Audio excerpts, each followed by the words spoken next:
deadly riots over the government's plan to avoid defaulting on its loans. Is that the unemployment keeps rising, and it has to keep rising just because we have an excess supply of goods, which is this is all borrowed money that our and that debt is owned by banks in other countries. Still knows a lot. Including right here at home. In the form of a convenient personal loan. A filter cigarette that delivers the taste, and I 45 malt liquor. Are you hot?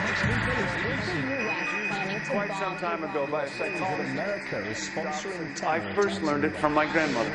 Now, my grandmother was a wonderful person. She taught me how to play the game Monopoly. She understood that the name of the game is to acquire. She would accumulate everything she could, and eventually she became the master of the board. And then she would always say the same thing to me. She'd look at me and she'd say, "One day, you'll learn to play the game." One summer, I played Monopoly almost every day, all day long. And that summer, I learned to play the game. I came to understand the only way to win is to make a total commitment to acquisition. I came to understand that money and possessions, that's the way that you keep score. And by the end of that summer, I was more ruthless than my grandmother. I was ready to bend the rules if I had to win that game. And I sat down with her to play that fall. I took everything she had. I watched her give her last dollar and quit in utter defeat. And then she had one more thing to teach me. Then she said, "Now it all goes back in the box." All those houses and hotels, all the railroads and utility companies, all that property and all that wonderful money. Now it all goes back in the box. None of it was really yours. You got all heated up about it for a while. But it was around a long time before you sat down at the board. And it will be here after you're gone. Players come and players go. Houses and cars, titles and clothes, even your body.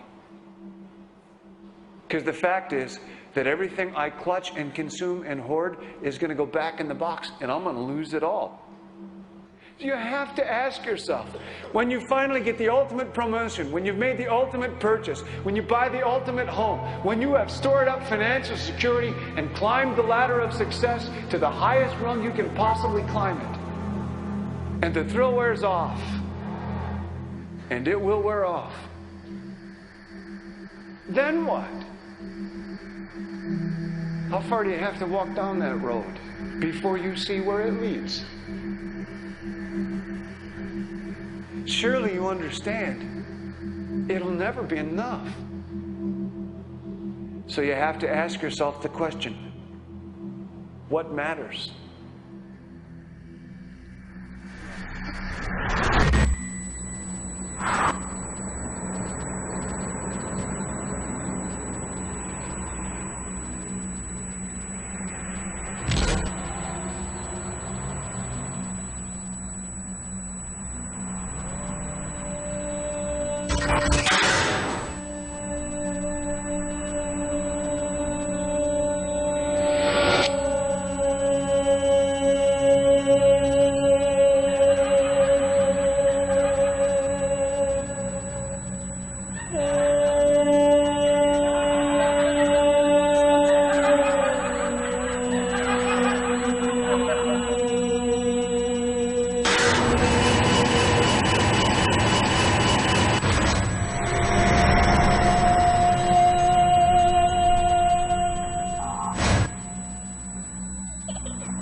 was a young man growing up in New York City, I refused to pledge allegiance to the flag.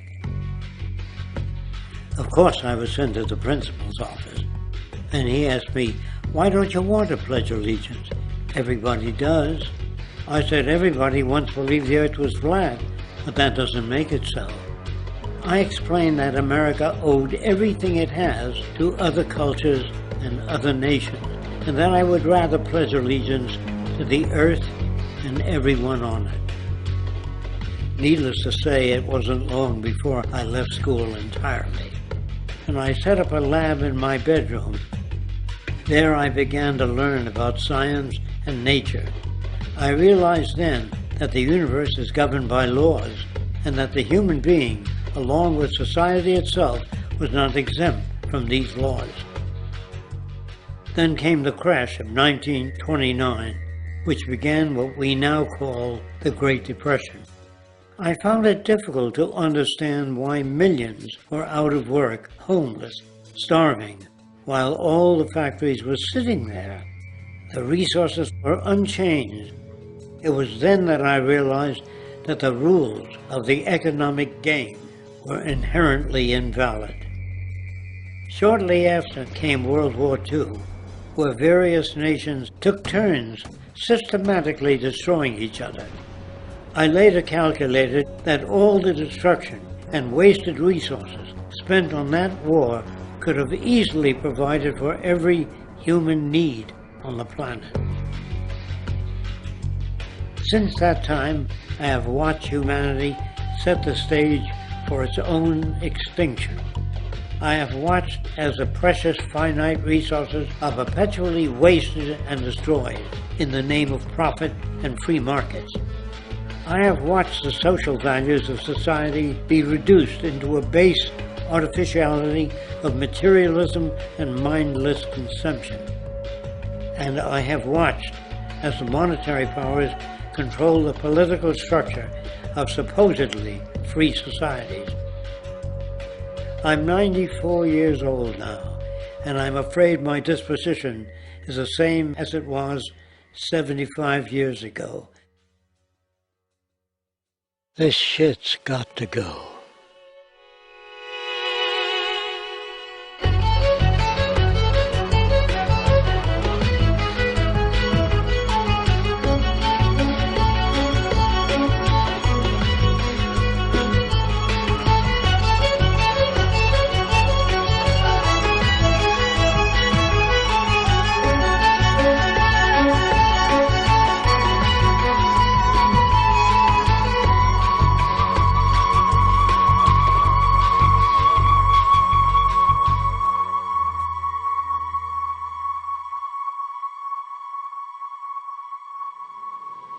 So you're a scientist, and somewhere along the way, hammered into your head is the inevitable nature versus nurture, and that's at least up there with Coke versus Pepsi or Greeks versus Trojans. So nature versus nurture, this by now utterly oversimplifying view of where influences on how a cell deals with an energy crisis, up to what makes us who we are on the most individualistic levels of personality. And what you've got is this complete false dichotomy built around nature as deterministic. At the very bottom of all the causality of life is DNA and the code of codes and the Holy Grail, and everything is driven by it. And at the other end, a much more social science perspective, which is we are social organisms, and biology is for slime molds. Humans are free of biology, and obviously both views are nonsense. What you see instead is it is virtually impossible to understand how biology works outside the context of environment.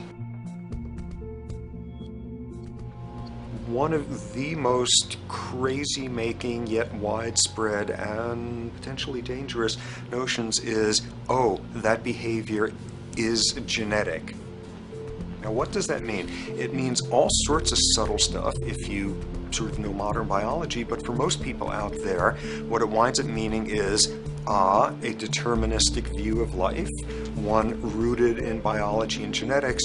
Genes equal things that can't be changed. Genes equal things that are inevitable and that you might as well not waste resources trying to fix, might as well not put societal energies into trying to improve because it's inevitable, it's unchangeable. And that is sheer nonsense.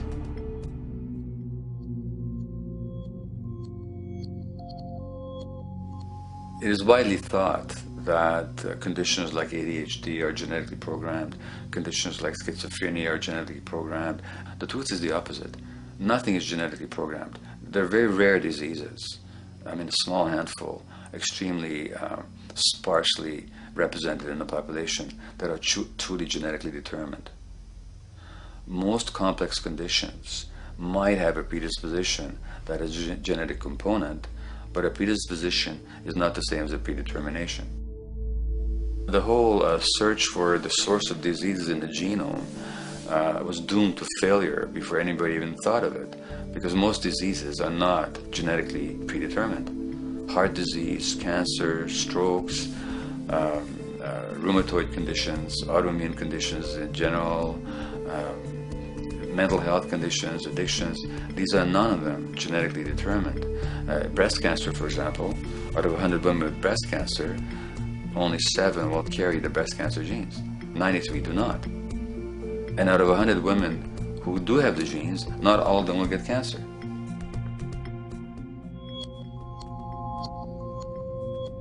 Genes are not just things that make us behave in a particular way regardless of our environment.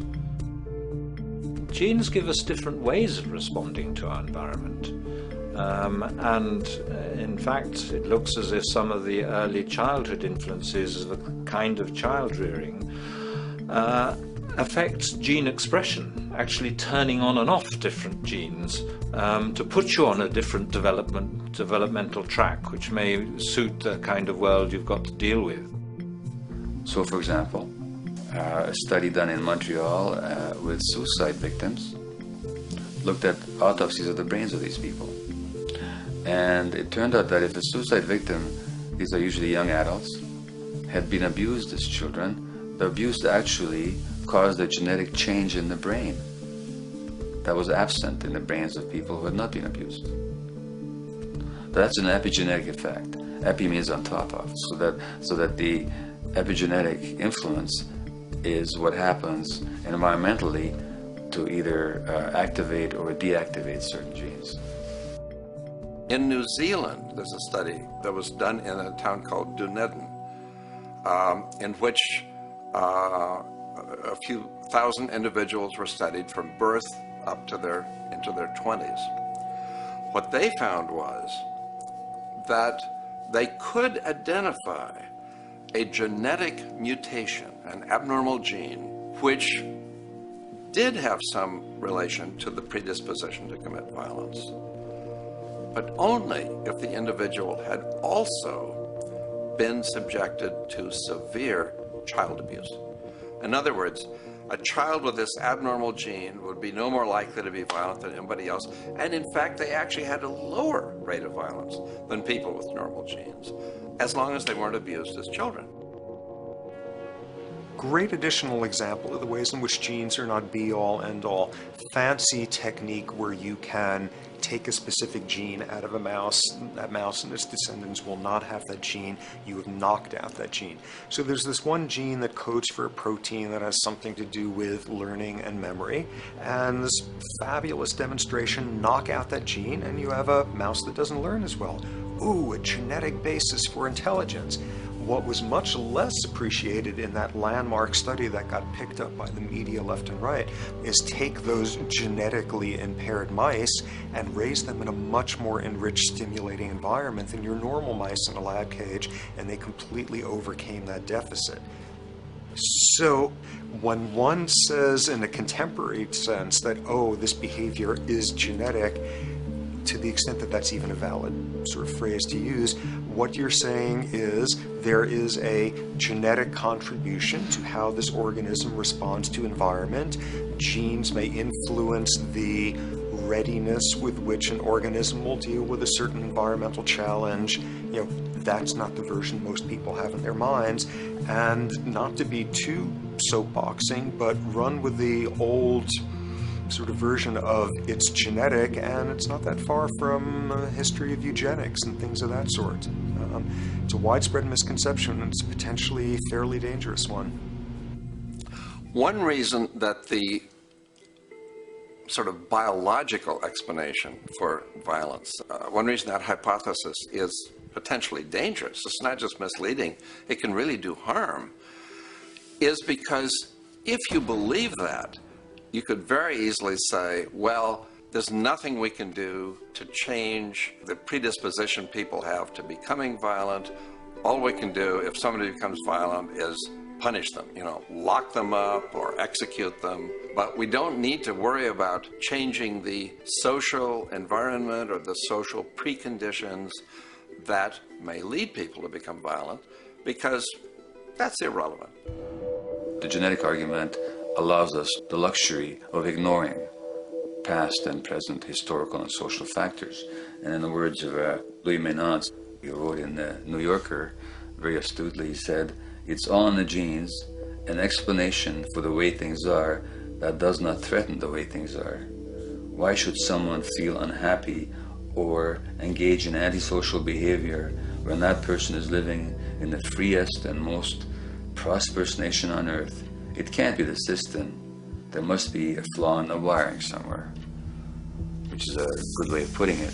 So the genetic argument is simply a cop-out, which allows us to ignore the social and economic and political factors that in fact underlie many troublesome behaviors.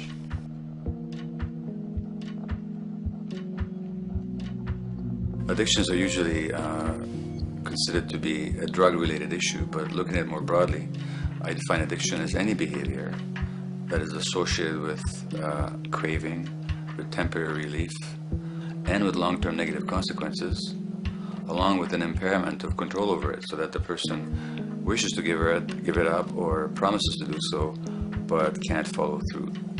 And when you understand that, then you can see that there are many more addictions than simply those related to drugs. So there's workaholism, there's addiction to shopping, to the internet, to video games. There's the addiction to power. People have power, but they want more and more and more. Nothing is ever enough for them. Acquisition, corporations that must own more and more. The addiction to oil, or at least to the wealth and to the products made accessible to us by oil. Look at the negative consequences on the environment. We're destroying the very earth that we inhabit for the sake of that addiction. Now, these addictions are far more devastating in their social consequences than the cocaine or heroin habits of my downtown East Side patients. Yet they're rewarded and considered to be respectable. The tobacco company executive that shows a higher profit will get a much bigger reward. He doesn't face any negative consequences legally or otherwise. In fact, he's a respected member of the board of several other corporations. But tobacco smoke related diseases kill 5.5 million people around the world every year. In the United States, they kill 400,000 people a year. And these people are addicted to what? To profit. To such a degree are they addicted that they're actually in denial about the impact of their activities, which is typical for addicts, is denial.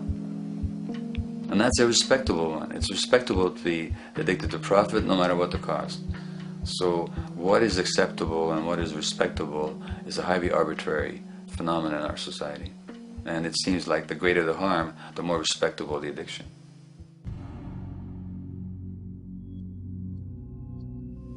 There's a general myth that drugs in themselves are addictive. In fact, the war on drugs is predicated on the idea that if you interdict the sources of drugs, you can deal with addiction that way.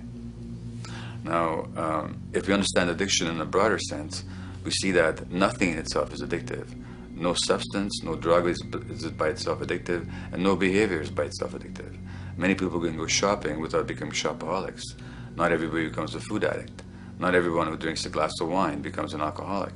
So the real issue is what makes people susceptible, because it's the combination of a susceptible individual and the potentially addictive substance or behavior that actually then makes for full flowering of addiction.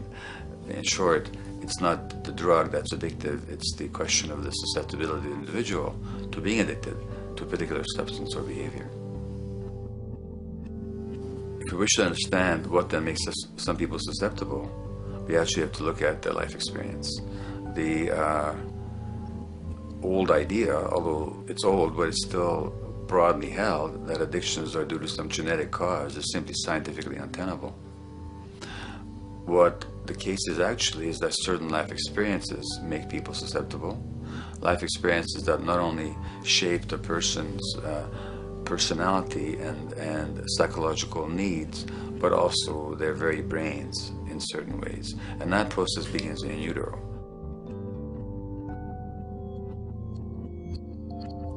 It's been shown, for example, that if you stress mothers during pregnancy, their children are more likely to have traits that predispose them to addictions. And that's because development is shaped by the psychological and social environment.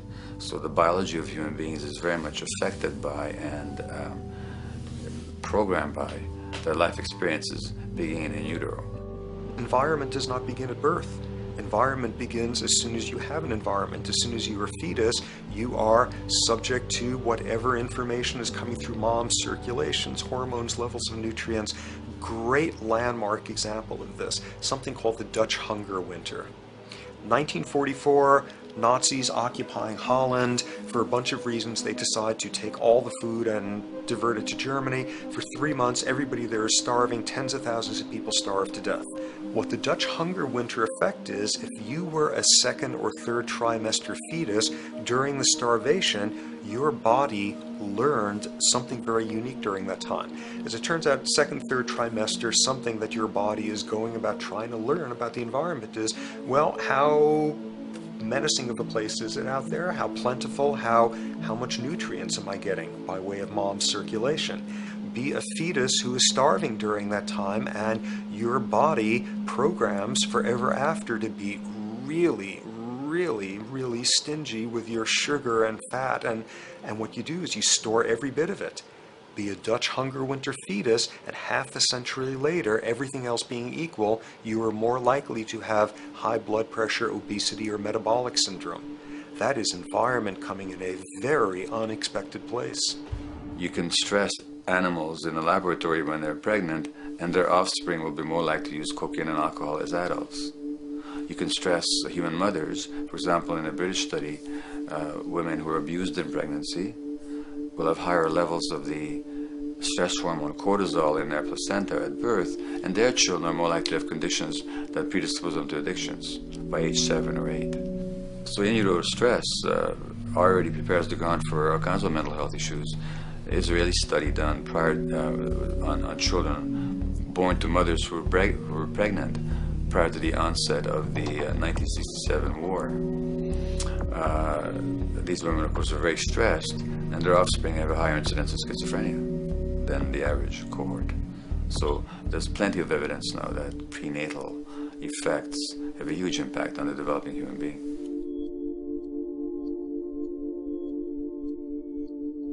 The point about human development, and specifically human brain development, is that it occurs mostly under the impact of the environment and mostly after birth. Now, if you compare us to a horse, which can run on the first day of life, we see that we are very undeveloped. We can't muster that much neurological coordination, balance, muscle strength, visual acuity until a year and a half, 2 years. And that's because the brain development that in the horse happens in the safety of the womb, in a human being has to happen after birth. And that has to do with simple evolutionary logic. As the head gets larger, which is what makes us into human beings, the burgeoning of the forebrain is what creates the human species, actually. At the same time, we walk on 2 legs, so our pelvis narrows to accommodate that. So now we have a narrower pelvis, a larger head. Bingo, we have to be born prematurely. And that means that the brain development that in other animals occurs in utero, in us, occurs after birth. And much of that under the impact of the environment. And the concept of neural Darwinism simply means that the circuits that get the appropriate input from the environment will develop optimally, and the ones that don't will either not develop optimally or perhaps not at all. If you take a child with perfectly good eyes at birth and you put him in a dark room for 5 years, he'll be blind thereafter for the rest of his life, because the circuits of vision require light waves for their development. And without that, even the rudimentary circuits present and active at birth will atrophy and die, and new ones will not develop. There's a significant way in which early experiences shape adult behavior, and even and especially early experiences for which there's no recall memory. It turns out that there are two kinds of memory. There is explicit memory, which is recall. This is when you can call back facts, details, episodes, circumstances. But the structure in the brain, which is called the hippocampus, which encodes recall memory, it doesn't even begin to develop fully until 1.5 years, and it's not fully developed till much later, which is why hardly anybody has any recall memory prior to 18 months. But there's another kind of memory, which is called implicit memory, which is in fact an emotional memory, where the emotional impact and the interpretation that the child makes of those emotional experiences is ingrained in the brain in the form of nerve circuits ready to fire without specific recall. So to give you a clear example, people who are adopted have a lifelong sense of rejection very often. They can't recall the adoption, they can't recall the separation of a birth mother, because there's nothing there to recall with. But the emotional memory of separation and rejection is deeply embedded in their brains. Hence, they're much more likely to experience a sense of rejection and a great emotional upset when they perceive themselves as being rejected than other people. That's not unique to people who are adopted, but it's particularly strong in them because of this function of implicit memory. People who are addicted, given that they, according to all the research literature, certainly in my experience, the hardcore addicts virtually were all significantly abused as children or suffered severe emotional loss. Their emotional or implicit memories are those of a world that's not safe and not helpful, caregivers who are not to be trusted, and relationships that are not safe enough to open up to vulnerably. And hence their responses tend to be to keep themselves separate from really intimate relationships, not to trust caregivers, doctors, and other people who are trying to help them, and generally see the world as an unsafe place. And that's strictly a function of implicit memory, which sometimes has to do with incidents they don't even recall.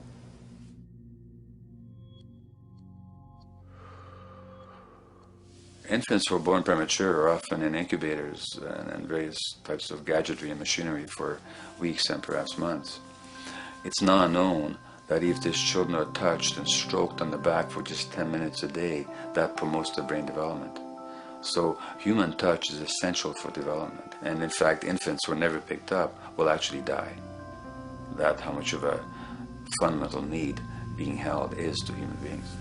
In our society, there's an unfortunate tendency to tell parents not to pick up their kids, not to hold them, not to pick up babies who are crying for fear of spoiling them, or to encourage them to sleep through the night. You don't pick them up, which is just the opposite of what the child needs. And these children might go back to sleep because they give up and their brains just shut down as a way of defending against the vulnerability of being abandoned really by their parents. But their implicit memories will be that of a world that doesn't give a damn. A lot of these differences are structured very early in life. In a way, if you like, the parental experience of adversity, how tough life is or how easy it is passed on to children, whether through maternal depression or parents being bad-tempered with their kids because they've had a hard day or just being too tired at the end of the day.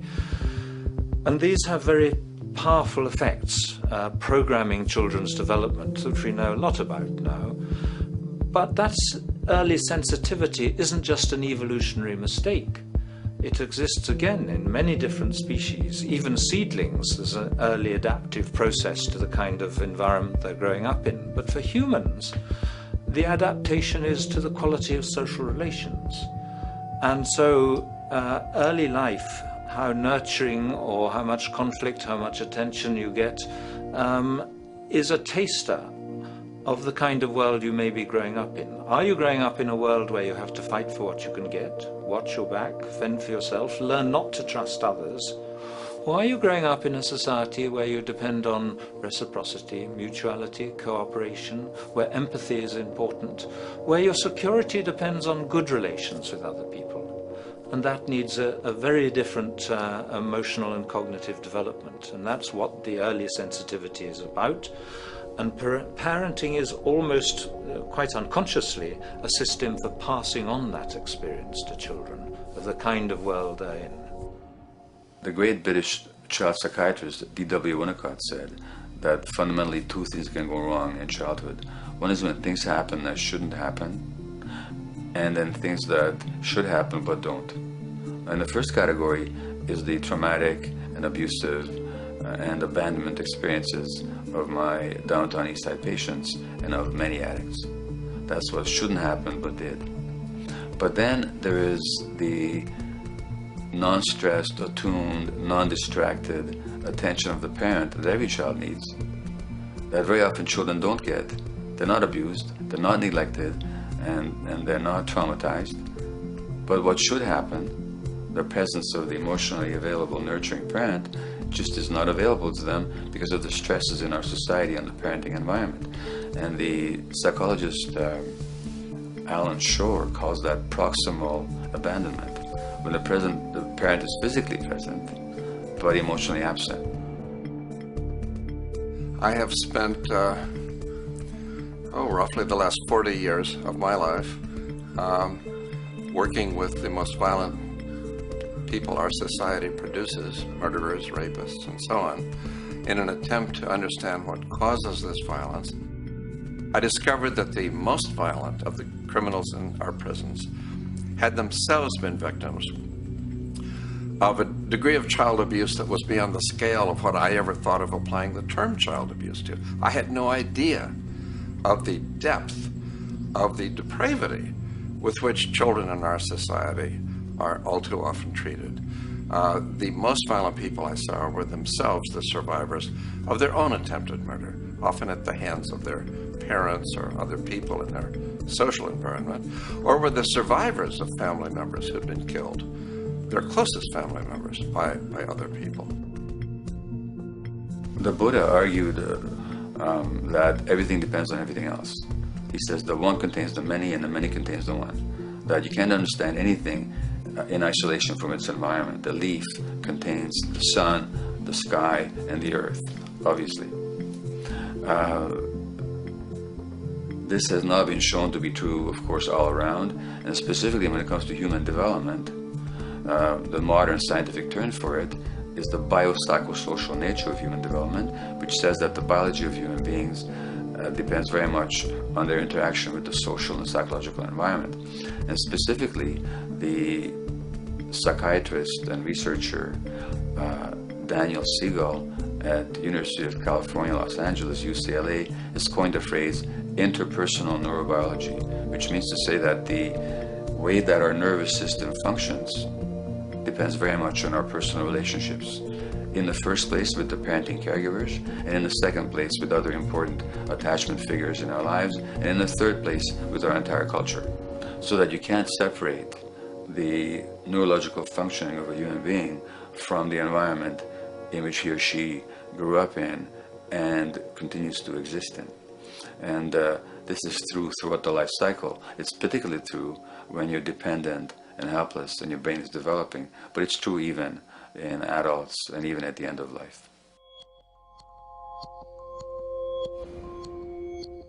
Human beings have lived in almost every kind of society, from the most egalitarian, hunting and gathering societies seem to have been very egalitarian, for instance, based on food sharing, gift exchange. Small bands of people living predominantly off of foraging, but a little bit of hunting. Predominantly among people you have at the least known your entire life, if not surrounded by third cousins or closer, in a world in which there is a great deal of fluidity between different groups, in a world in which there is not a whole lot in terms of material culture. This is how humans have spent most of their hominid history. And no surprise, that makes for a very different world. One of the things you get as a result of that is far less violence. Organized group violence is not something that occurred at that time of human history, and that seems quite clear. So where did we go wrong? Violence is not universal. It's not symmetrically distributed throughout the human race. There is a huge variation in the amount of violence in different societies. There are some societies that have virtually no violence. There are others that destroy themselves. Some of the Anabaptist religious groups that are complete, strict pacifists, like the Amish, the Mennonites, the Hutterites. Among some of these groups, the Hutterites, there are no recorded cases of homicide. During our major wars, like World War II, where people were being drafted, they would refuse to serve in the military. They would go to prison rather than serve in the military. In the kibbutzim in Israel, the level of violence is so low that the criminal courts there will often send violent offenders, people who have committed crimes, to live on the kibbutzim in order to learn how to live a nonviolent life, because that's the way people live there. So we are amply shaped by society. Our societies in the broader sense, including our theological, our metaphysical, our linguistic influences, etc., our societies help shape us as to whether or not we think life is basically about sin or about beauty, whether the afterlife will carry a price for how we live our lives or if it's irrelevant. In a broad sort of way, different large societies could be termed as individualistic or collectivist, and you get very different people and different mindsets, and I suspect different brains coming along with that. We in America are in one of the most individualistic of societies, and capitalism being a system that allows you to go higher and higher up a potential pyramid, and the deal is it comes with fewer and fewer safety nets. By definition, the more stratified a society is, the fewer people you have as peers, the fewer people with whom you have symmetrical, reciprocal relationships, and instead all you have are differing spots and endless hierarchies. And a world in which you have few reciprocal partners is a world with a lot less altruism.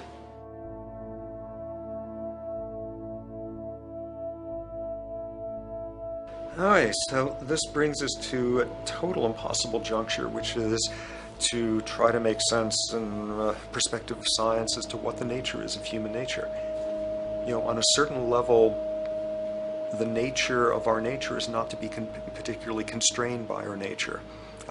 We come up with more social variability than any species out there, more systems of belief, of styles of family structures, of ways of raising children. The capacity for variety that we have is extraordinary.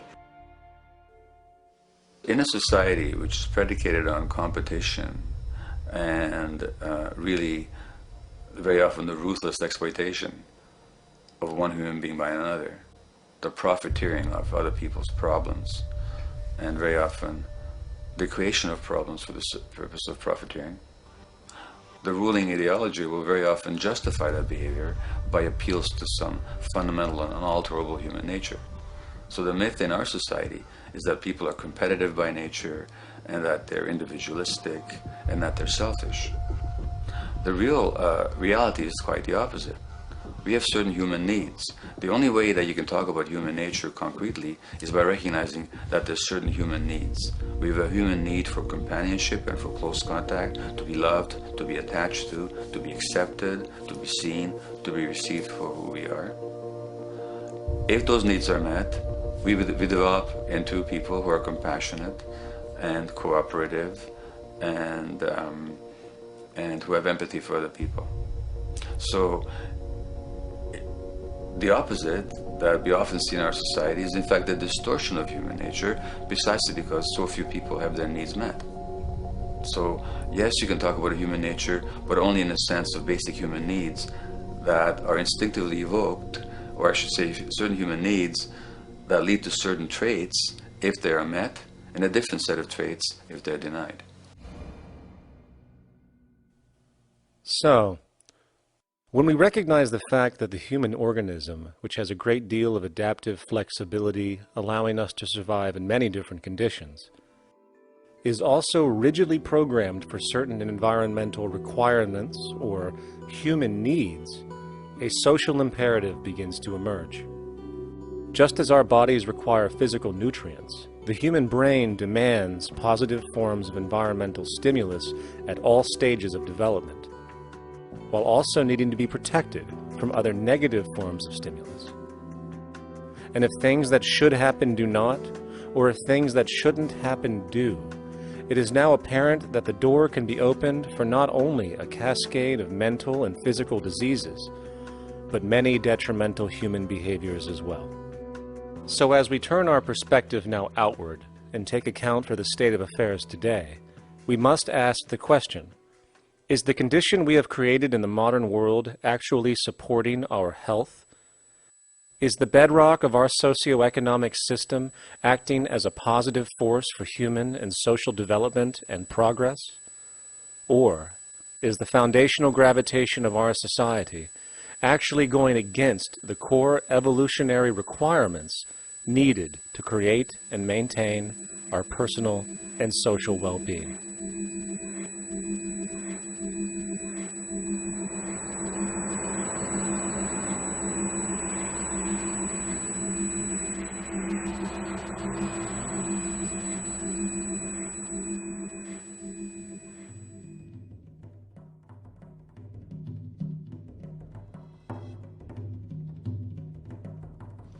So one might ask, where did this all begin? What we have today, really a world in a state of cumulative collapse. You get it started with John Locke. And John Locke introduces property, and he has three provisos for just private right and property. And the three provisos are that there must be enough left over for others, and that you must not let it spoil, and that you, most of all, must mix your labor with it. It seems justified. You mix your labor with the world, then you're entitled to the product, and as long as there's enough left over for others, and as long as it doesn't spoil, you don't allow anything to go to waste, that's okay. Well, he spends a long time of his famous treatise of government, and it's since been the canonical text for economic and political and legal understanding. It's still a classic text of study. Well, what he did is, after he gives the provisos, and you're almost thinking at the time whether you're for private property or not, he's given a very good and plausible and powerful defense of private property here. Well, he drops them.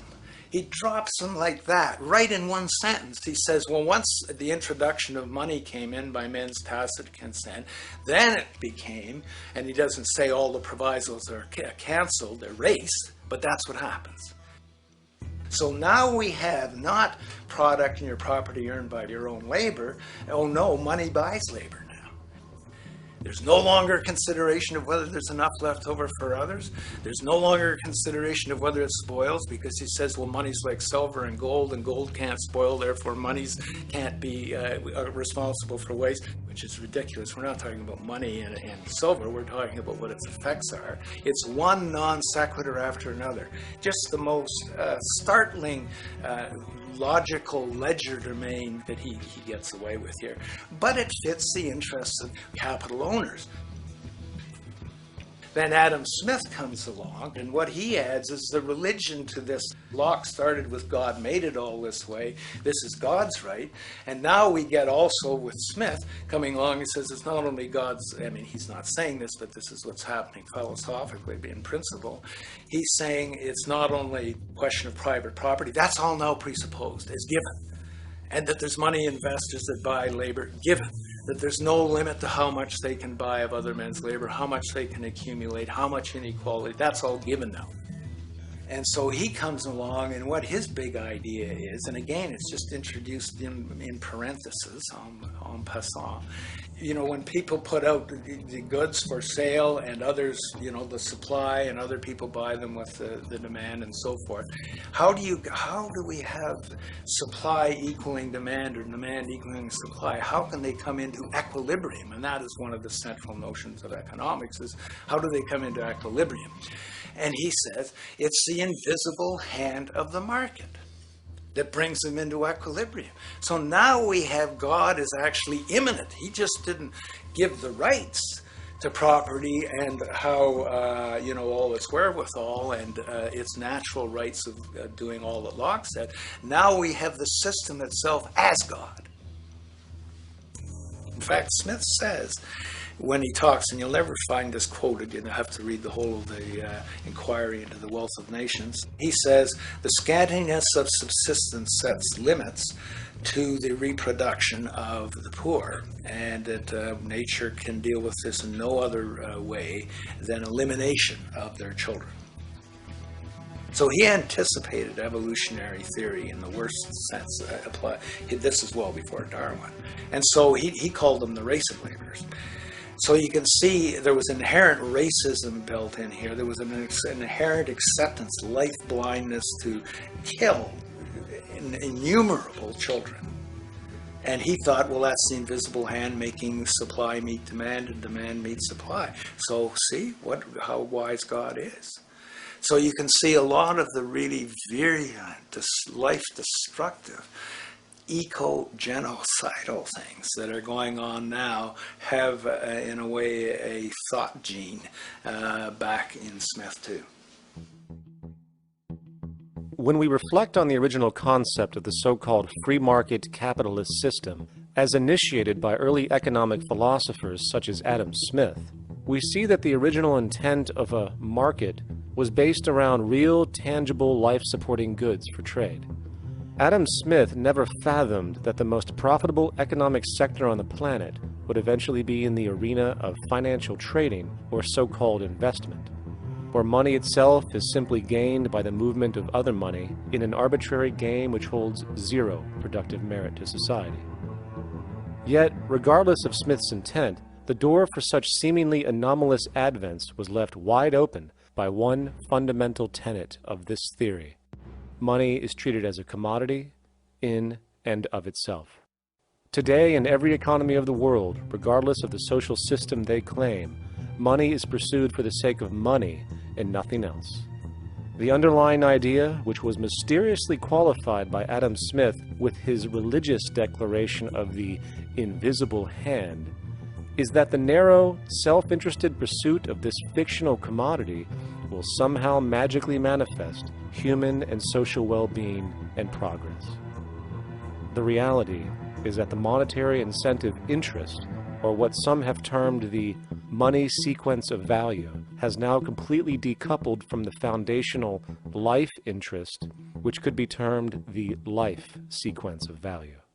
What has happened is that there's a complete confusion in economic doctrine between those two sequences. They think that the money sequence of value delivers the life sequence of value, and that's why they say if more goods are sold, if GDPs rise and so forth, therefore there'll be more well-being, enhanced well-being. We take the GDP to be basically our indicator of social health. Well, there you see the confusion. It's talking about money sequences of value, that is all the receipts, all the revenues that are derived from selling goods, and they're confusing that with life reproduction, so that you have built right into this thing from the beginning is a complete conflation of the money and life sequences of value. So we're dealing with a kind of structured delusion that becomes more and more deadly as the money sequence decouples from producing anything at all. So it's a system disorder, and the system disorder seems to be fatal.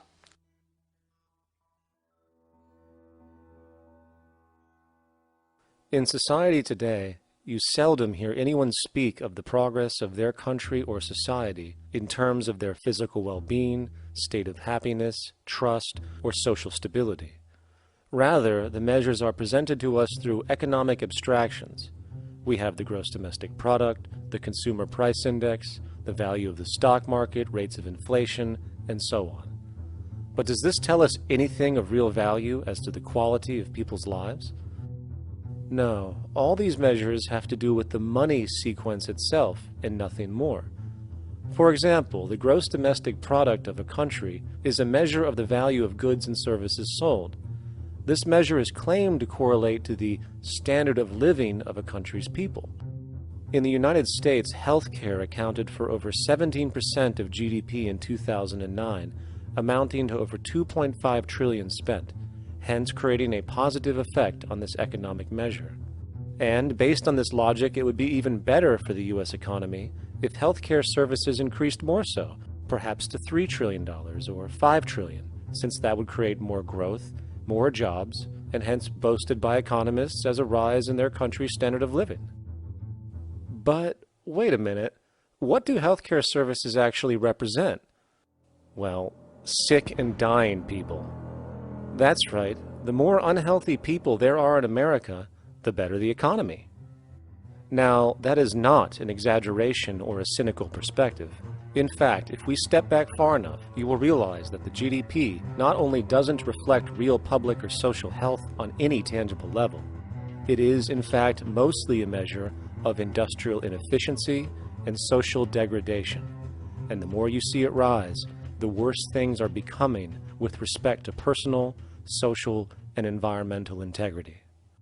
You have to create problems to create profit. There is no profit under the current paradigm in saving lives, putting balance on this planet, having justice and peace or anything else. There's just no profit there. There's an old saying, pass a law, create a business, whether you're creating a business for a lawyer or whatever. So, crime does create business, just like destruction creates business in Haiti.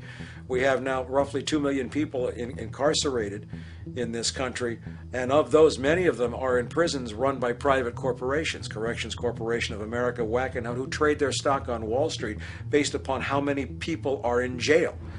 Now that's sickness, but that is a reflection of what this economic paradigm calls for. So what exactly does this economic paradigm call for? What is it that keeps our economic system going? Consumption. Or more accurately, cyclical consumption. When we break down the foundation of classic market economics, we are left with a pattern of monetary exchange that simply cannot be allowed to stop or even substantially slowed, if the society as we know it is to remain operational. There are three main actors on the economic stage: the employee, the employer, and the consumer. The employee sells labor to the employer for income. The employer sells its production services and hence goods to the consumer for income.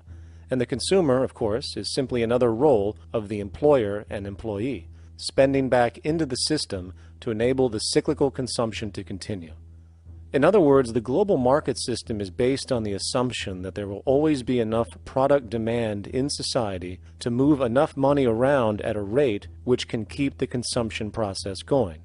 And the faster the rate of consumption, the more so-called economic growth is assumed, and so the machine goes. But hold on, I thought an economy was meant to, economize? Doesn't the very term have to do with preservation and efficiency and a reduction of waste? So how does our system, which demands consumption and the more the better, efficiently preserve or economize at all? Well, it doesn't. The intent of the market system is, in fact, the exact opposite of what a real economy is supposed to do, which is efficiently and conservatively orient the materials for production and distribution of life-supporting goods. We live on a finite planet with finite resources, where, for example, the oil we utilize took millions of years to develop, where the minerals we use took billions of years to develop. So, having a system that deliberately promotes the acceleration of consumption for the sake of so-called economic growth is pure ecocidal insanity. Absence of waste, that's what efficiency is. Absence of waste. This system is more wasteful than all the other existing systems in the history of the planet. Every level of life organization and life system is in a state of crisis and challenge and decay or collapse. No peer-reviewed journal in the last 30 years will tell you anything different. That is that every life system is in decline, as well as social programs, as well as our water access. Try to name any means of life that isn't threatened and in danger. You can't. There really isn't one, and that's very, very despairing. But we haven't even figured out the causal mechanism. We don't want to face the causal mechanism. We just want to go on, that's what insanity is, where you keep doing the same thing over and over again, though it clearly doesn't work. So you're really dealing with not an economic system, but I would go so far as to say an anti-economic system. There's an old saying that the competitive market model seeks to create the best possible goods at the lowest possible prices. This statement is essentially the incentive concept, which justifies market competition based on the assumption that the result is the production of higher quality goods. If I was going to build myself a table from scratch, I would naturally build it out of the best, most durable materials possible, right? With the intent for it to last as long as possible. Why would I want to make something poor, knowing I would have to eventually do it again and expend more materials and more energy? Well, as rational as that may seem in the physical world, when it comes to the market world, it is not only explicitly irrational, it is not even an option. It is technically impossible to produce the best of anything if a company is to maintain a competitive edge and hence remain affordable to the consumer. Literally everything created and set for sale in the global economy is immediately inferior the moment it is produced, for it is a mathematical impossibility to make the most scientifically advanced, efficient, and strategically sustainable products. This is due to the fact that the market system requires that cost efficiency, or the need to reduce expenses, exist at every stage of production, from the cost of labor to the cost of materials and packaging, and so on. This competitive strategy, of course, is to make sure the public buys their goods rather than from a competing producer, which is doing the exact same thing to also make their goods both competitive and affordable. This immutably wasteful consequence of the system could be termed intrinsic obsolescence. However, this is only one part of a larger problem. A fundamental governing principle of market economics, one that you will not find in any textbook, by the way, is the following. Nothing produced can be allowed to maintain a lifespan longer than what can be endured in order to continue cyclical consumption. In other words, it is critical that stuff break down, fail, and expire within a certain amount of time. This is termed planned obsolescence. Planned obsolescence is the backbone of the underlying market strategy of every goods-producing corporation in existence. While very few, of course, would admit to such a strategy outright, what they do is mask it within the intrinsic obsolescence phenomenon just discussed, while often ignoring or even suppressing new advents in technology which might create a more sustainable, durable good.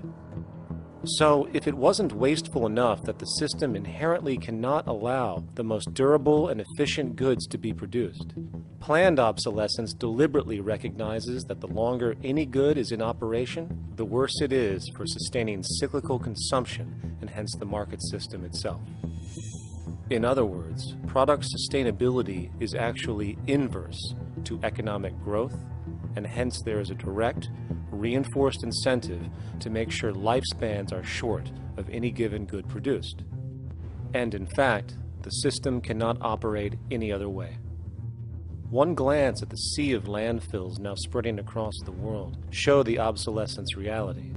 There are now billions of cheaply made cell phones, computers, and other technology, each full of precious, difficult-to-mine materials such as gold, coltan, copper, now rotting in vast piles, usually due to the mere malfunction or obsolescence of small parts, which, in a conservative society, could likely be fixed or updated, and the life of the good extended. Unfortunately, as efficient as that may seem in our physical reality, living on a finite planet with finite resources, it is explicitly inefficient with respect to the market. To put it into a phrase, efficiency, sustainability, and preservation are the enemies of our economic system. Likewise, just as physical goods need to be constantly produced and reproduced, regardless of their environmental impact, the service industry operates with an equal rationale. The fact is, there is no monetary benefit to resolving any problems which are currently being serviced. At the end of the day, the last thing the medical establishment really wants is the curing of diseases such as cancer, which would eliminate countless jobs and trillions in revenue. And since we're on the subject, crime and terrorism in this system are good. Well, at least economically, for it is employing police, generating high-value commodities for security, not to mention the value of prisons that are privately owned for profit. And how about war? The war industry in America is a huge driver of GDP, one of the most profitable industries, producing weapons of death and destruction. The favorite game of this industry is to blow things up and then go and rebuild them for profit. We saw this with the windfall billion-dollar contracts made from the Iraq War. The bottom line is that socially negative attributes of society have become positively rewarded ventures for industry, and any interest in problem resolution or environmental sustainability and conservation is intrinsically counter to economic sustainability. And this is why, every time you see the GDP rise in any country, you are witnessing an increase in necessity, whether real or contrived. And by definition, a necessity is rooted in inefficiency. Hence, increased necessity means increased inefficiency. The American dream is based on rampant consumerism. It is based upon the fact that mainstream media, and especially commercial advertising, all corporations who need this infinite growth have convinced us or brainwashed most people in America, and hence the world, that we have to have X number of material possessions and the possibility of gaining infinitely more material possessions in order to be happy. That's just not true. So why do people continue to buy in this way, which is ultimately eco-genocidal in its systemic effects cumulatively? And it just is classical operant conditioning. You simply put inputs of conditioning into the organism, and you have outputs of desired behaviors or goals or objectives. And it has all the resources of technology. And they boast about how they get into the minds of infants. What they hear is already making them conditioned to the brand. Then you see, well, that's how people have been such fools. In a way, they've been taught to be fools. It's a value system disorder. You know, if there is any testament to the plasticity of the human mind, if there is any proof to how malleable human thought is and how easily conditioned and guided people can become based on the nature of their environmental stimulus and what it reinforces, the world of commercial advertising is the proof. You have to stand in awe at the level of brainwashing where these programmed robots known as consumers wander the landscape only to walk into a store and spend, say, $4,000 on a handbag that likely costs $10 to make in a sweatshop overseas, only for the brand status it supposedly represents in the culture. Or perhaps the ancient communal traditions which increase trust and cohesiveness in society, which have now been hijacked by acquisitive, materialistic values, where now annually we exchange useless crap a few times a year. And we might wonder why so many today have a compulsion to shopping and acquisition, when it is clear that they have been conditioned from childhood to expect material goods as a sign of their status with friends and family. The fact is, the foundation of any society are the values that support its operation, and our society, as it exists, can only operate if our values support the conspicuous consumption it requires to continue the market system. 75 years ago, consumption in America and much of the First World was half of what we see today per person. Today's new consumer culture has been manufactured and imposed due to the very real need for higher and higher levels of consumption.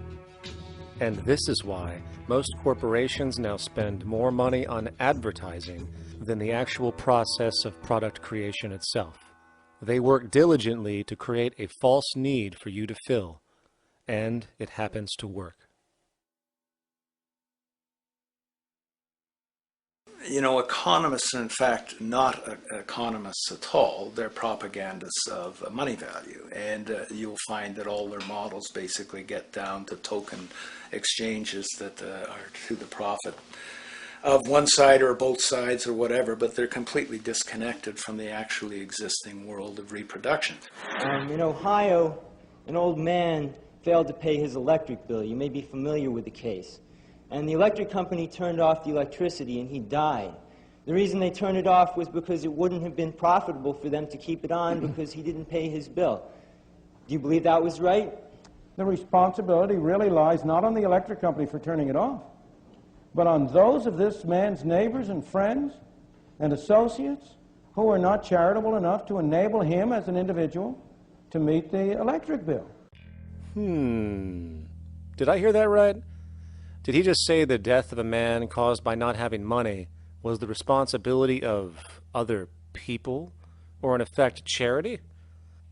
Well then, I guess we're going to need a whole lot of infomercials, little miserable coin slot donations for bodega counters, and a bunch of pickle jars for the billion people now starving to death on this planet because of the very system Milton Friedman promotes.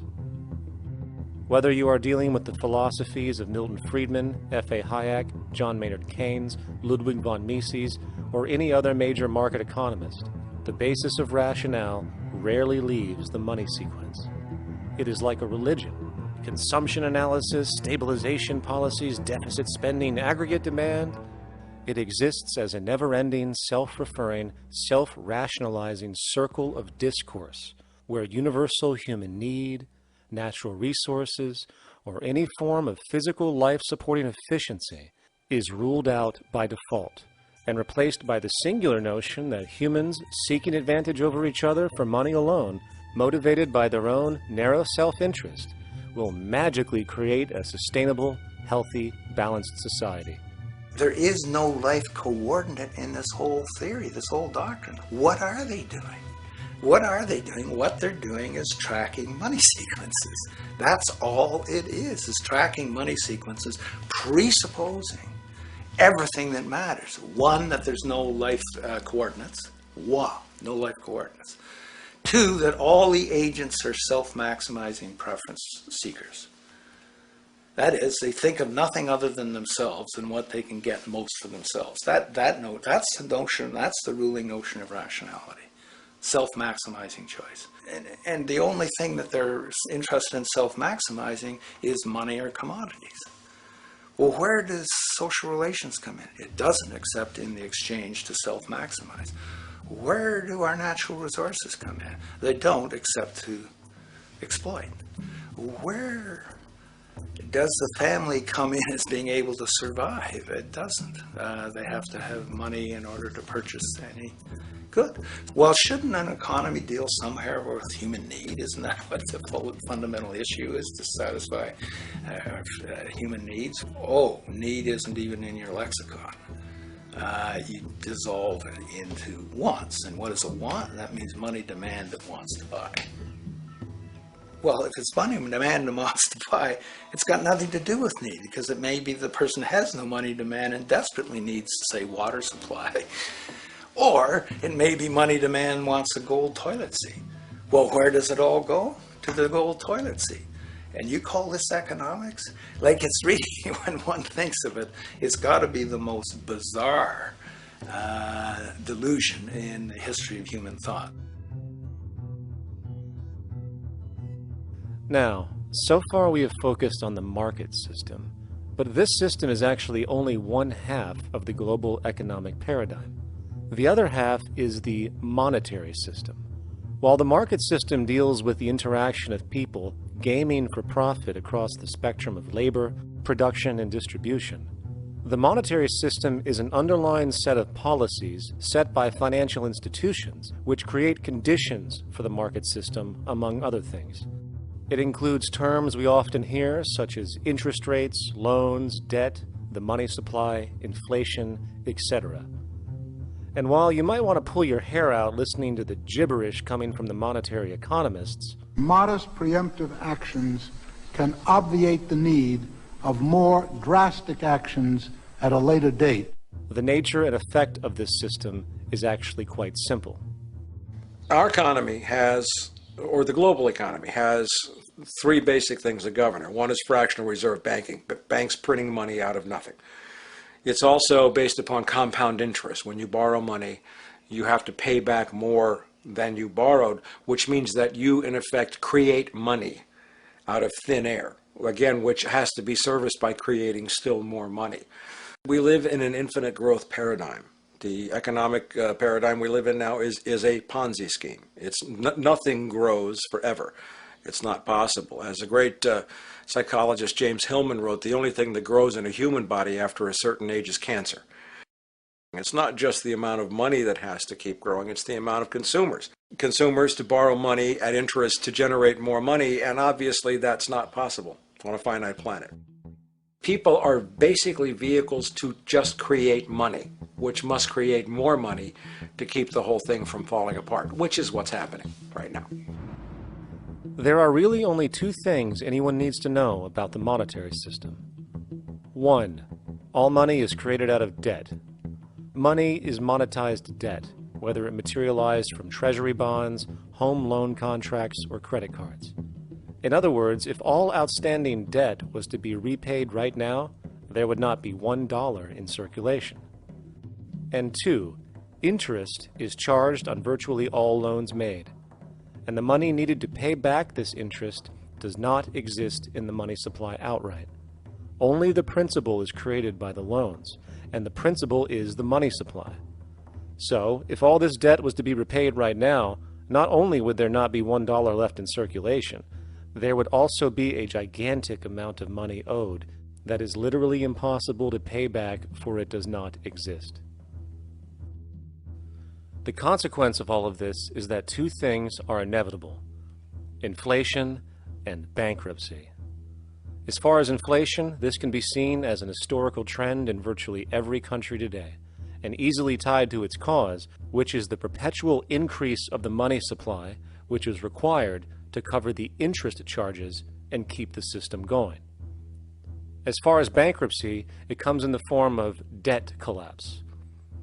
This collapse will inevitably occur with a person, a business, or a country, and typically happens when the interest payments are no longer possible to make. But there is a bright side to all of this. Well, at least in terms of the market system, because debt creates pressure. Debt creates wage slaves.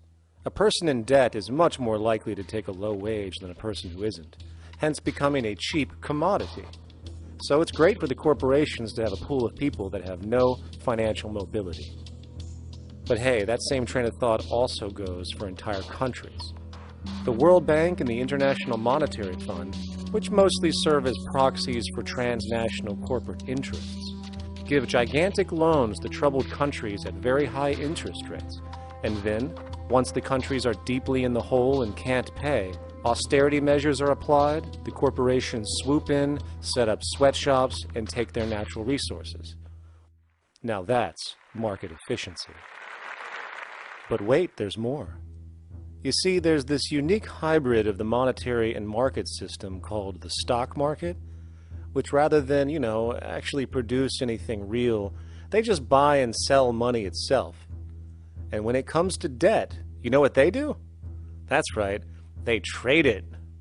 They actually buy and sell debt for profit, from credit default swaps and collateralized debt obligations for consumer debt, to complex derivative schemes used to mask the debt of entire countries, such as the collusion of investment bank Goldman Sachs in Greece, which nearly collapsed the entire European economy. So when it comes to the stock market and Wall Street, we have an entirely new level of insanity born out of the money sequence of value. All you need to know about markets was written in an editorial in the Wall Street Journal a couple years ago. It was called Lessons of the Brain-Damaged Investor. And in this editorial, they explain why people with slight brain damage do better as investors than people with normal brain functionality. Why? Because the slightly brain-damaged person has no empathy. And that's the key. If you don't have any empathy, you do well as an investor. And so Wall Street breeds people who have no empathy, to go in there and to make decisions and make trades that they have no compunction about and no thought whatsoever as to what they're doing might affect their fellow human being. So they breed these robots, these people who have no souls. And since they don't even want to pay these people anymore, they're now breeding robots, real algorithmic traders. Goldman Sachs and the high-frequency trading scandal. They put a computer next to the exchange, the New York Stock Exchange. This computer, this co-located computer, as they call it, it front-runs all the trades on the exchange, and it hits the exchange with volumes of orders in ways that scalp pennies and nickels away from the exchange. It's like they're siphoning money all day long. They went one quarter last year, 30 or 60 straight days without a single down day and made millions of dollars every single day. Is that because, well, that's statistically impossible. When I worked on Wall Street, the way it works is everyone kicks upstairs the bribes.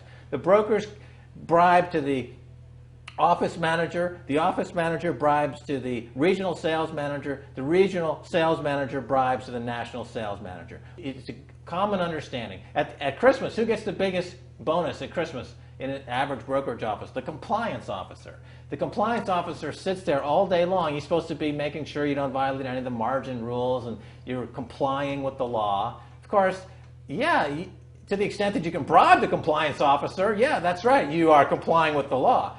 So how does fraud has become the system? It's no longer a byproduct. It is the system. You know, it's like that old Woody Allen joke. He says, "Doctor, my brother thinks he's a chicken." And the doctor says, "Take a pill, and that should cure the problem." And he says, "No, doctor, you don't understand. We need the eggs." Okay? So the trading of fraudulent claims back and forth between banks to generate fees, to generate bonuses, has become the GDP producing growth engine of the United States economy. Even though they're essentially trading fraudulent claims that there's absolutely no hope of ever paying back. They're processing and generating and resecuritizing nothing. If I write $20 billion on a cocktail napkin and I sell it to JP Morgan, while JP Morgan writes $20 billion on a cocktail napkin, and we swap those two cocktail napkins at a bar, and we each pay ourselves 1/4% in a fee, we make a lot of money for our Christmas bonus. We each have on our books a $20 billion cocktail napkin, which has no real value until such time as the system is no longer able to absorb bogus cocktail napkins, in which case we go to the government to get bailed out. And because of Wall Street and the global stock market, there are now conservatively about $700 trillion of outstanding fraudulent claims known as derivatives, still waiting to collapse, a value amounting to over 10 times the gross domestic product of the entire planet. And while we have seen the bailouts of corporations and banks by governments, which of course comedically borrow their money from banks to begin with, we are now seeing attempts to bail out whole countries by conglomerates of other countries through the international banks. But how do you bail out a planet? There is no country out there that isn't now saturated in debt. The cascade of sovereign debt defaults we have seen can only be the beginning when the math is taken into account. It has been estimated in the United States alone that income tax would need to be raised to 65% per person just to cover the interest in the near future. Economists are now foreshadowing that within a few decades, 60% of the countries on the planet will be bankrupt. But hold on, let me get this straight. The world is going bankrupt, whatever the hell that means, because of this idea called debt, which doesn't even exist in the physical reality. It's only part of a game that we've invented. And yet the well-being of billions of people is now being compromised. Extreme layoffs, tent cities, accelerating poverty, austerity measures imposed, schools shutting down, child hunger, and other levels of familial deprivation, all because of this elaborate fiction. What are we, fucking stupid? Hey, Mars, my man. Help a brother out, huh? Grow up, kids.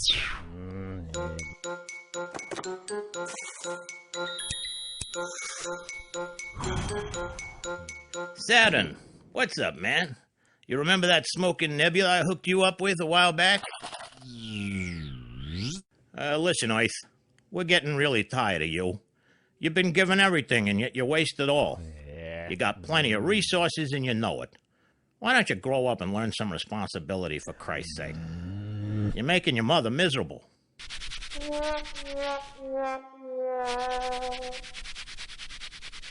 You're on your own, pal. Yeah, whatever.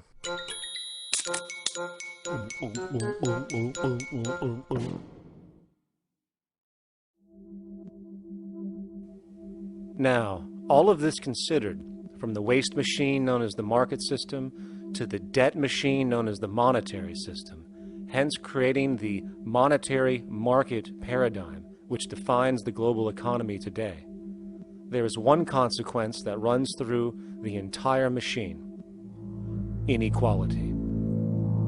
Whether it is the market system which creates a natural gravitation towards monopoly and power consolidation, while also generating pockets of wealthy industries that tower over others regardless of utility, such as the fact that top hedge fund managers on Wall Street now take home over $300 million a year for contributing literally nothing, while a scientist looking for a cure for a disease trying to help humanity might make $60,000 a year if they're lucky. Or whether it is the monetary system, which has class division built right into its structure. For example, if I have $1 million to spare and I put it into a CD at 4% interest, I will make $40,000 a year. No social contribution, no nothing. However, if I'm a lower class person and have to take loans to buy my car or home, I am paying in interest, which, in abstraction, is going to pay that millionaire with the 4% CD. This stealing from the poor to pay the rich is a foundational, built-in aspect of the monetary system, and it could be labeled structural classism. Of course, historically, social stratification has always been deemed unfair, but obviously accepted overall as now 1% of the population owns 40% of the planet's wealth. But, material fairness aside, there is something else going on underneath the surface of inequality, causing an incredible deterioration in public health as a whole. Well, I think people are often puzzled by the contrast between the material success of our societies, unprecedented levels of wealth, and the many social failings. I mean, you know, if you look at the rates of drug abuse or violence or self-harm amongst kids or mental illness, there's clearly something going deeply wrong with our societies. What the data that I've been describing does is simply shows that intuition that people have had for hundreds of years, that inequality is divisive and socially corrosive, that intuition is truer than I think we ever imagined. There are very powerful psychological and social effects of inequality, more to do, I suppose, with feelings of superiority and inferiority, that kind of division, and maybe going with the sort of respect, disrespect, people feeling looked down on at the bottom, which, by the way, is why violence is more common in more unequal societies. It's the trigger to violence is so often people feeling looked down on and disrespected. If there is one principle I can emphasize that is the most important principle underlying the prevention of violence, it would be equality. The single most significant factor that affects the rate of violence is the degree of equality versus the degree of inequality in that society. So what one's looking at is a sort of general social dysfunction. It's not just one or two things that go wrong as inequality increases. It seems to be everything, whether we're talking about crime or health or mental illness or whatever. One of the really disturbing findings out in public health there is never ever make the mistake of being poor. or being born poor, your health pays for it in endless sorts of ways, something known as the health socioeconomic gradient. As you move down from the highest strata in society in terms of socioeconomic status, every step down, health gets worse for umpteen different diseases. Life expectancy gets worse, infant mortality rate, everything you could look at. So a huge issue has been, why is it that this gradient exists? Totally simple, obvious answer, which is if you are chronically sick, you're not going to be very productive, so health causes drive socioeconomic differences. Not that in the slightest. On the very simple level that you could look at socioeconomic status of a 10-year-old, and that's going to predict something about their health decades later. So that's the direction of causality. Next one, what's it about? Oh, it's perfectly obvious. Poor people can't afford to go to the doctor. It's healthcare access. It's got nothing to do with that, because you see these same gradients in countries with universal healthcare, socialized medicine. Okay, next simple explanation. Oh, on the average, the poorer you are, the more likely you are to smoke, to drink, to all sorts of lifestyle risk factor stuff. Yeah, those contribute, but careful studies have shown that explains maybe about 1/3 of the variability. So what's left? And what's left is having a ton to do with the stress of poverty. So the poorer you are, starting off being, the person who's $1 income behind Bill Gates, the poorer you are in this country, on the average, the worse your health is. This tells us something really important.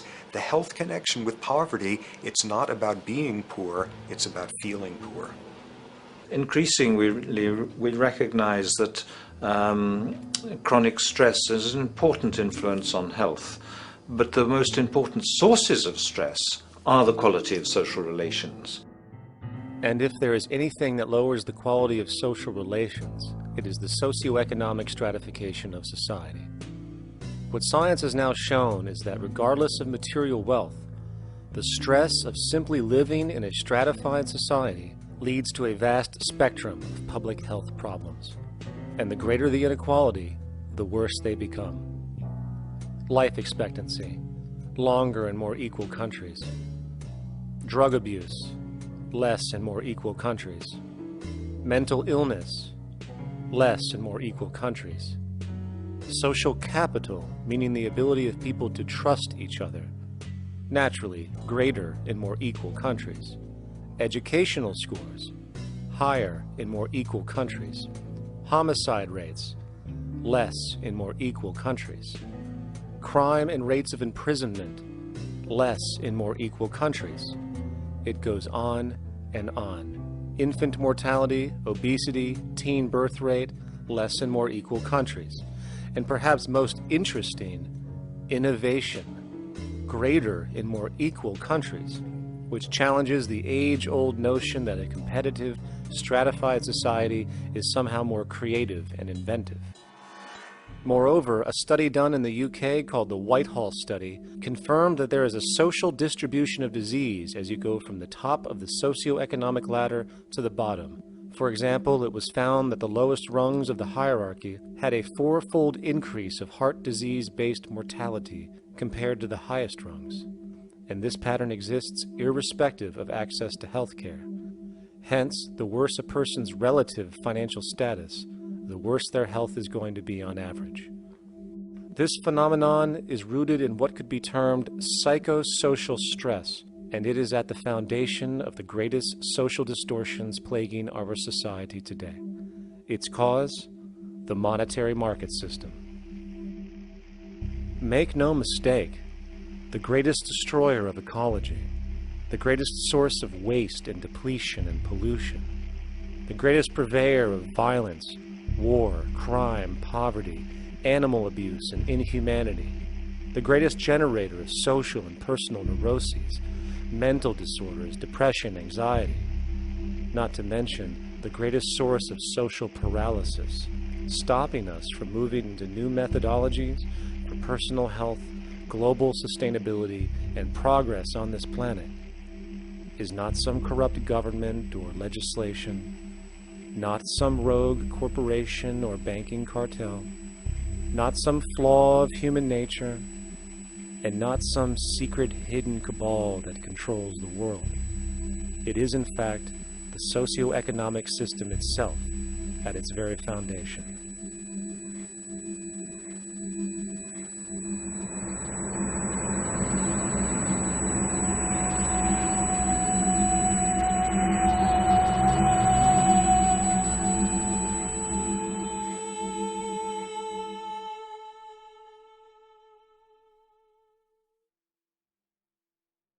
Let's imagine for a moment we had the option to redesign human civilization from the ground up. What if, hypothetically speaking, we discovered an exact replica of the planet Earth, and the only difference between this new planet and our current one is that human evolution had not occurred. It was an open palette. No countries, no cities, no pollution, no Republicans, just a pristine, open environment. So, what would we do? Well, first we need a goal, right? And it's safe to say that goal would be to survive. And not to just survive, but to do so in an optimized, healthy, prosperous way. Most people indeed desire to live, and they would prefer to do so without suffering. Therefore, the basis of this civilization needs to be as supportive and hence sustainable for human life as possible, taking into account the material needs of all the world's people while trying to remove anything that could hurt us in the long run.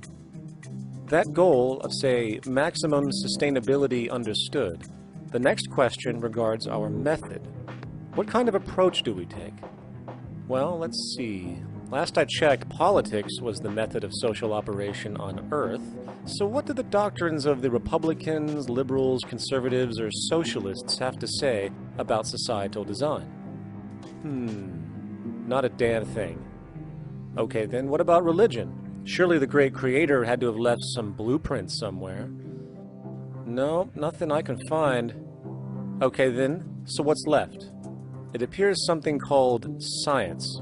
Science is unique in that its methods demand not only that the ideas proposed be tested and replicated, but everything science comes up with is also inherently falsifiable. In other words, unlike religion and politics, science has no ego, and everything it suggests accepts the possibility of being proven wrong eventually.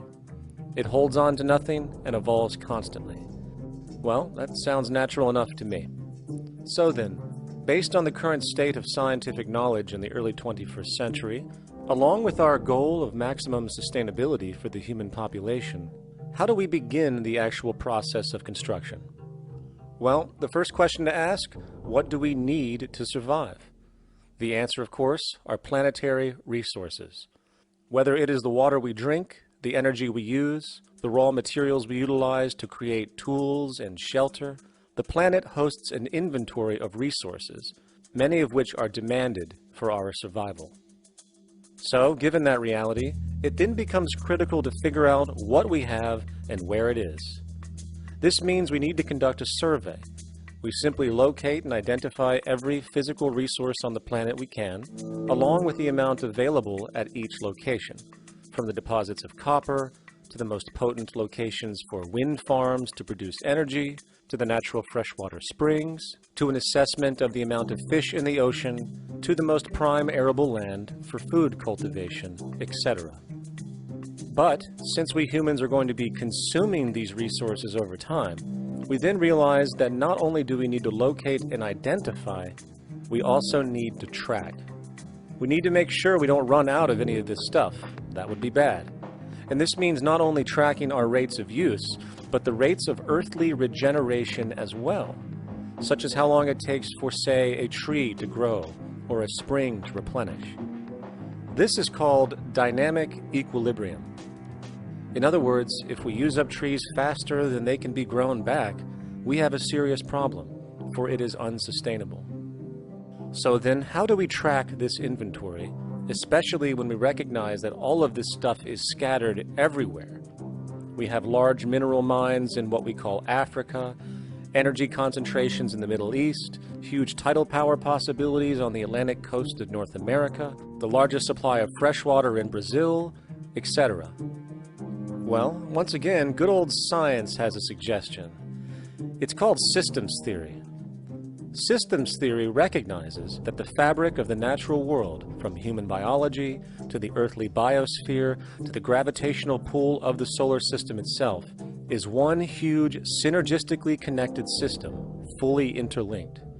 Just as human cells connect to form our organs, and the organs connect to form our bodies, and since our bodies cannot live without the earthly resources of food, air, and water, we are intrinsically connected to the earth, and so on.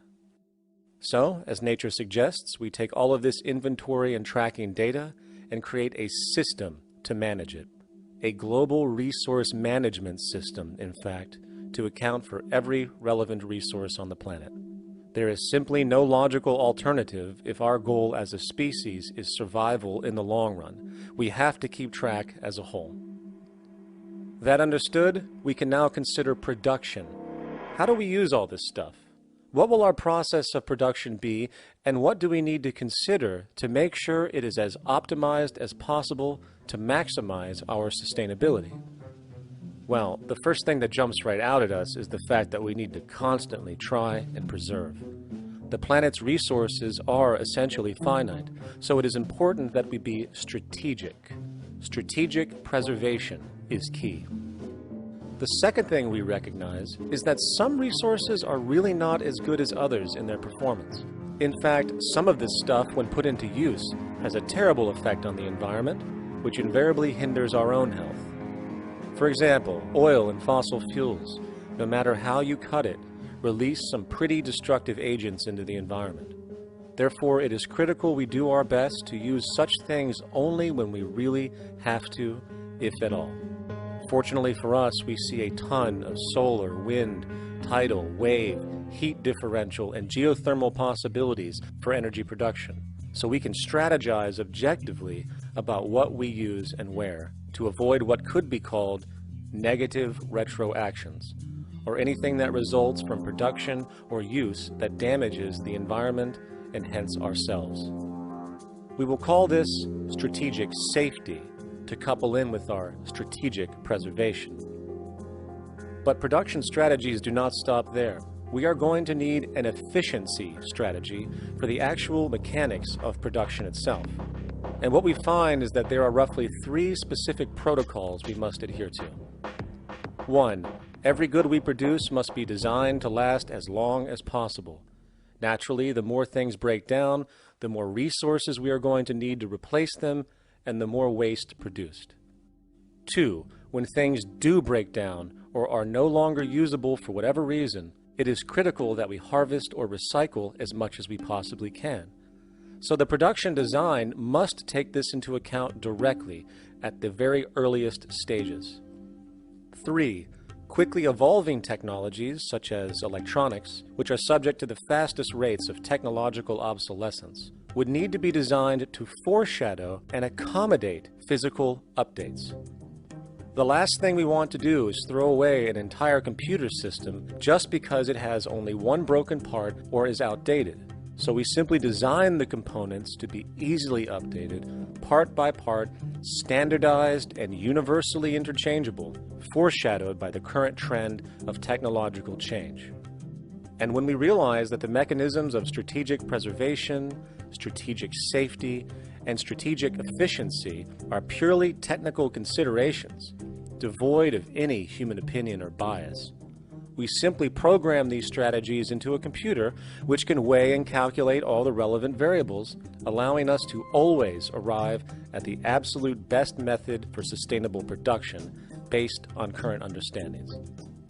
And while that might sound complex, all it is a glorified calculator.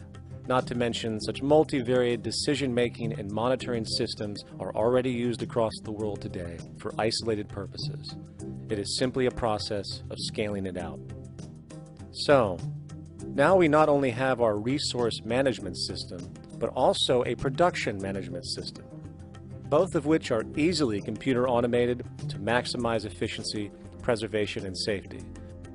The informational reality is that the human mind, or even a group of humans, cannot track what needs to be tracked. It must be done by computers, and it can be. And this brings us to the next level, distribution. What sustainability strategies make sense here?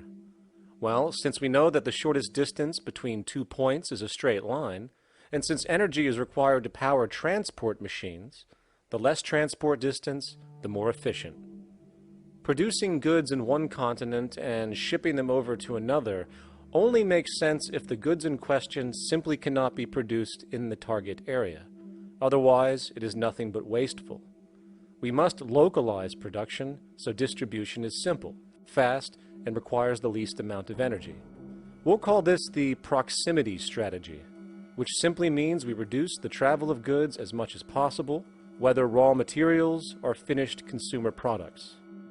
Of course, it might also be important to know what goods we are transporting and why, and this falls under the category of demand.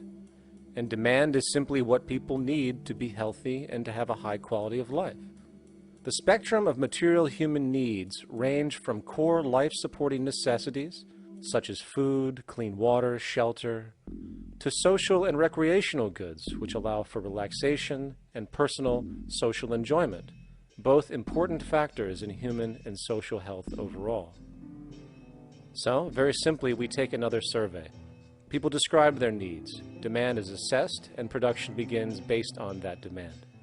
And since the level of demand of different goods will naturally fluctuate and change around different regions, we need to create a demand distribution tracking system, so to avoid overruns and shortages. Of course, this idea is old news. It is used in every major store chain today to make sure they keep up with their inventory. Only this time we are tracking on a global scale. But, wait a minute, we really can't fully understand demand if we don't account for the actual usage of the good itself. Is it logical and sustainable for every single human to, say, have one of everything made, regardless of their usage? No. That would be simply wasteful and inefficient. If a person has a need for a good, but that need is only for, say, 45 minutes a day on average, it would be much more efficient if that good was made available to them and to others when needed. Many forget that it isn't the good that they want, it is the purpose of that good. When we realize that the good itself is only as important as its utility, we see that external restriction, or what we might call today ownership, is extremely wasteful and environmentally illogical in a fundamental economic sense. So, we need to devise a strategy called strategic access. This would be the foundation of our demand distribution tracking system, which makes sure we can meet the demand of the population's needs for access of whatever they need when they need it. And as far as physically obtaining the goods, centralized and regional access centers all make sense for the most part, placed in close proximity to the population, and a person would simply come in, take the item, use it, and when finished, return it when it is no longer needed. Sort of how a library works today. In fact, these centers could not only exist in the community in the way we see local stores today, but specialized access centers would exist in specific areas where often certain goods are utilized, saving more energy with less repeat transport. And once this demand tracking system is in order, it is tied into our production management system, and of course into our resource management system, hence creating a unified, dynamically updating global economic management machine that simply makes sure we remain sustainable, starting with securing the integrity of our finite resources, moving to make sure we only create the best, most strategic goods possible, while distributing everything in the most intelligent and efficient way. And the unique result of this preservation-based approach, which is intuitively counter to many, is that this logical, ground-up, empirical process of preservation and efficiency, which can only define true human sustainability on this planet, would likely enable something never before seen in human history. Access abundance. Not just for a percentage of the global population, but the entire civilization. This economic model, as was just generalized, this responsible systems approach to total Earth resource management and processes, designed again to do nothing less than take care of humanity as a whole in the most efficient and sustainable way, could be termed a resource-based economy. The idea was defined in the 1970s by structural engineer Jacques Fresco. He understood back then that society was on a collision course with nature and itself, unsustainable on every level. And if things didn't change, we would destroy ourselves one way or another. All these things you're saying, Jacques, could they be built with what we know today, or are some of these things, are you guessing based on what we know today? No.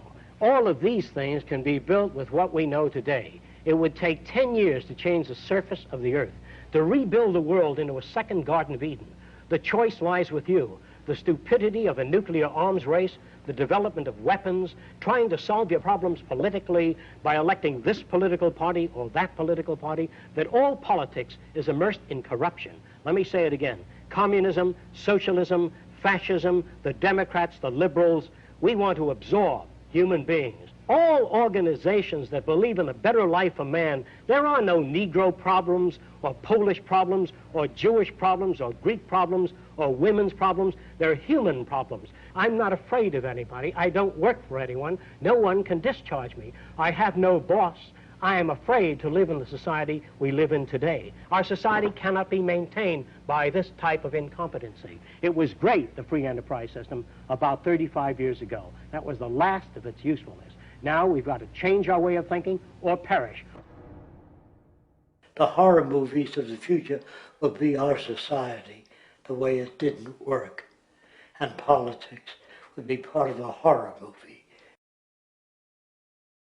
Lots of people today use the term cold science because they're analytical, and they don't even know what analytical means. Science means closer approximations of the way the world really works. So it's telling the truth is what it is. A scientist doesn't try to get along with people. They tell them what their findings are.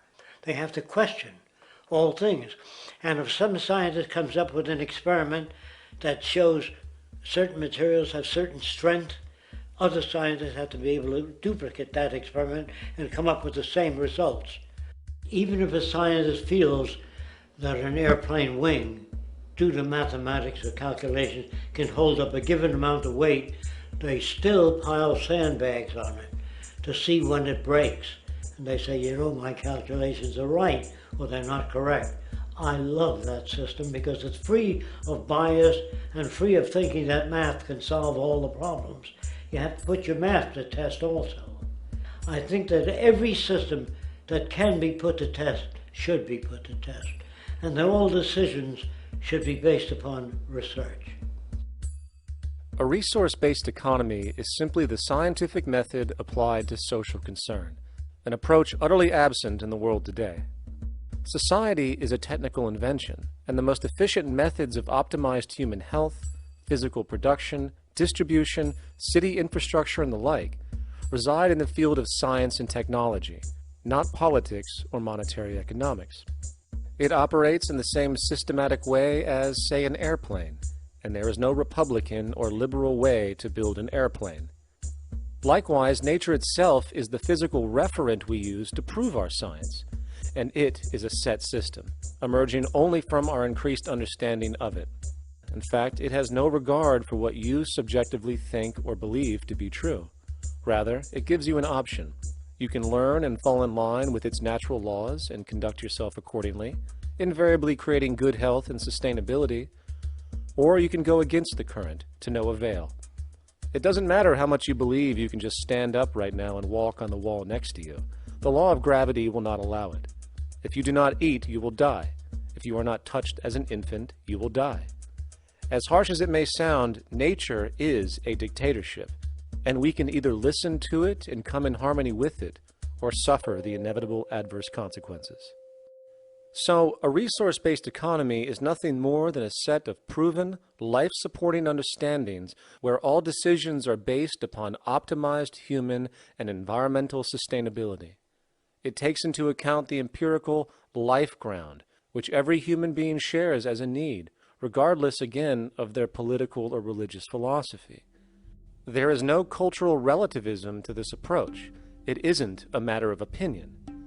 Human needs are human needs, and having access to the necessities of life, such as clean air, nutritious food, and clean water, along with a positively reinforcing, stable, nurturing, and non-violent environment, is demanded for our mental and physical health, our evolutionary fitness, and hence the species' survival itself. A resource-based economy would be based upon available resources. You can't just bring a lot of people to an island or build a city of 50,000 people without having access to the necessities of life. So when I use the term a comprehensive systems approach, I'm talking about doing an inventory of the area first and determining what that area can supply, not just architectural approach, not just design approach, but design must be based on all of the requirements to enhance human life. And that's what I mean by an integrated way of thinking. Food, clothing, shelter, warmth, love, all those things are necessary. If you deprive people of any of them, you have a lesser human being, less capable of functioning. As previously outlined, a resource-based economy's ground-up, global, systems approach to extraction, production, and distribution is based upon a set of true economic mechanisms, or strategies, which guarantee efficiency and sustainability in every area of the economy. So, continuing this train of thought regarding logical design, what is next in our equation? Where does all this materialize? Cities. The advent of the city is a defining feature of modern civilization. Its role is to enable efficient access to the necessities of life, along with increased social support and community interaction. So how would we go about designing an ideal city?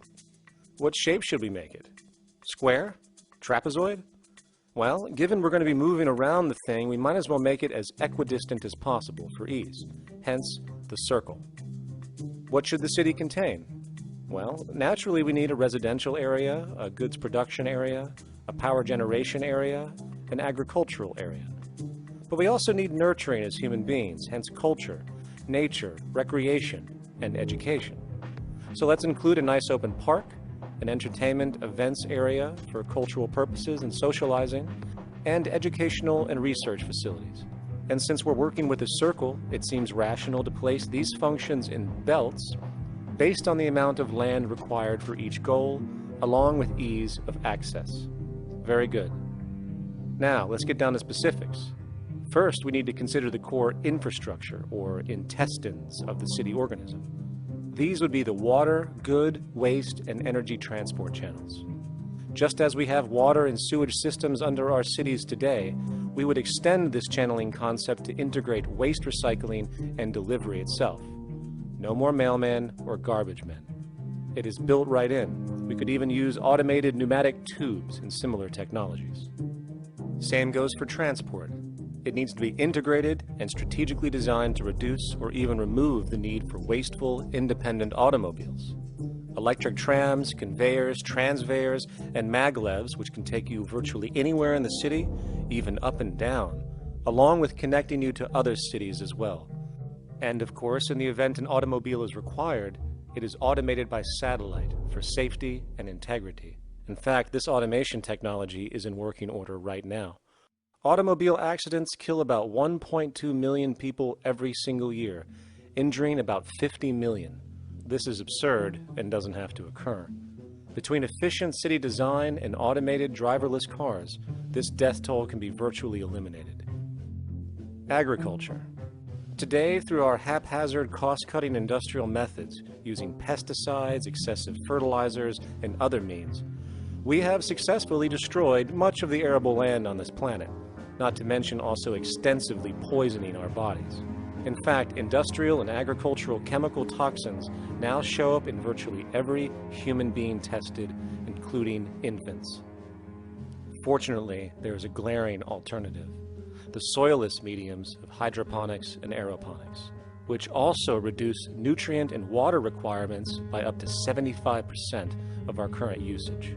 Food can now be organically grown on an industrial scale in enclosed vertical farms, such as in 50-story, 1-acre plots. virtually eliminating the need for pesticides and hydrocarbons in general. This is the future of industrial food cultivation, efficient, clean, and abundant. So, such advanced systems would be, in part, what comprise our agricultural belt, producing all the food required for the entire city's population, with no need to import anything from the outside, saving time, waste, and energy. And speaking of energy, the energy belt would work in a systems approach to extract electricity from our abundant renewable mediums, specifically wind, solar, geothermal, and heat differentials, and if near water potentials, tidal and wave power. To avoid intermittency and make sure a positive net energy return occurs, these mediums would operate in an integrated system, powering each other when needed, while storing excessive energy to large supercapacitors under the ground, so nothing can go to waste. And not only does the city power itself, particular structures will also power independently and generate electricity through photovoltaic paints, structural pressure transducers, the thermocouple effect, and other current but underutilized technologies. But of course, this begs the question, how does this technology and goods in general get created in the first place? This brings us to production. The industrial belt, apart from having hospitals and the like, would be the hub of factory production. Completely localized overall, it would of course obtain raw materials by way of the global resource management system just discussed, with demand being generated by the population of the city itself. As far as the mechanics of production, we need to discuss a new, powerful phenomenon which was sparked very recently in human history and is on pace to changing everything. It's called mechanization, or the automation of labor. Well, if you look around you, you'll notice that almost everything that we use today is built automatically. Your shoes, your clothes, your home appliances, your car, and so on. They are all built by machines in an automatic way. Can we say that the society has not been influenced by these major technological advancements? Of course not. These systems really dictate new structures and new needs, and they make a lot of other things obsolete. So we've been going up in the development and use of technology in an exponential way. So definitely automation is going to continue. You cannot stop technologies that just make sense. Labor automation through technology is at the bottom of every major social transformation in human history. From the agricultural revolution and the invention of the plow, to the industrial revolution and the invention of the powered machine, to the information age we live in now through essentially the invention of advanced electronics and computers. And with regard to advanced production methods today, mechanization is now evolving on its own, moving away from the traditional method of assembling component parts into a configuration into an advanced method of creating entire products in one single process. Like most engineers, I'm fascinated by biology because it's so full of examples of extraordinary pieces of engineering. And absolutely, what biology is the study of things that copy themselves. Of course, that's good a definition of life as we've got. Again, as an engineer, I've always been intrigued by the idea of machines that would copy themselves. RepRap is a three-dimensional printer. That's to say, it's a printer that you plug into a computer, and instead of making two-dimensional sheets of paper with patterns on, it makes real, physical, three-dimensional objects. Now, there's nothing new about that. 3D printers have been around for about 30 years. Big thing about RepRap is that it prints most of its own parts. So if you've got one, you can make another one and give it to a friend, as well as being able to print lots of useful things. From the simple printing of basic household goods in your home, to the printing of an entire automobile body in one swoop, advanced automated 3D printing now has the potential to transform virtually every field of production, including home construction. Contour crafting is actually a fabrication technology, the so-called 3D printing, when you directly build a 3D object from a computer model. Using contour crafting, it will be possible to build a 2,000 square foot home entirely by the machine in one day. The reason that people are interested in automating construction is that it really brings a lot of benefits. For example, construction is pretty labor intensive, and although it provides job for a sector of the society, it also has issues and complications. For example, construction is the most dangerous job that there is. It is worse than mining and agriculture. It has got the highest level of fatality almost in every country. Another issue is the waste. An average home in the United States has 3 to 7 tons of waste. So this is huge if we look at the impact of construction and knowing that about 40% of all materials in the world are used in construction. So big waste of energy and resources and big damage to the environment as well. Making homes using hammers and nails and wood with the state of our technology today is really absurd and will go the way of our labor class in regards to manufacturing in the United States. Recently, there was a study by economist David Autor of MIT that states that our middle class is obsolete and being replaced by automation. Quite simply, mechanization is more productive, efficient, and sustainable than human labor in virtually every sector of the economy today. Machines do not need vacations, breaks, insurance, pensions, and they can work 24 hours a day every day. The output potential and accuracy compared to human labor is unmatched. The bottom line, repetitive human labor is becoming obsolete and impractical across the world, and the unemployment you see around you today is fundamentally the result of this evolution of efficiency in technology. For years, market economists have dismissed this growing pattern, which could be called technological unemployment, because of the fact that new sectors always seem to emerge to reabsorb the displaced workers. Today, the service sector is the only real hub left and currently employs over 80% of the American workforce, with most industrialized countries maintaining a similar proportion. However, this sector is now being challenged increasingly by automated kiosks, automated restaurants, and even automated stores. Economists today are finally acknowledging what they have been denying for years. Not only is technological unemployment exacerbating the current labor crisis we see across the world due to the global economic downturn, but the more the recession deepens, the faster the industries are mechanizing. The catch, which is not realized, is that the faster they mechanize to save money, the more they displace people, the more they reduce public purchasing power. This means that while the corporation can produce everything more cheaply, fewer and fewer people will actually have money to buy anything, regardless of how cheap they become. The bottom line is that the labor for income game is slowly coming to an end. In fact, if you take a moment to reflect on the jobs which are in existence today, which automation could take over right now if applied, 75% of the global workforce could be replaced by mechanization tomorrow.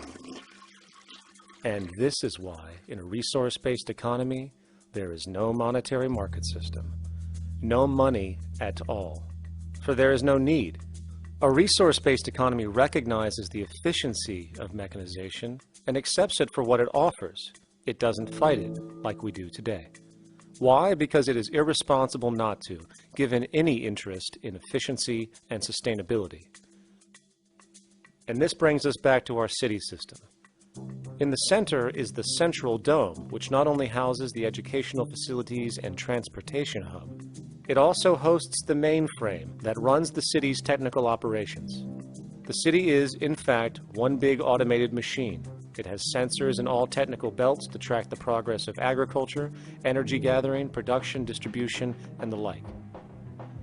Now, would people be needed to oversee these operations in the event of a malfunction or the like?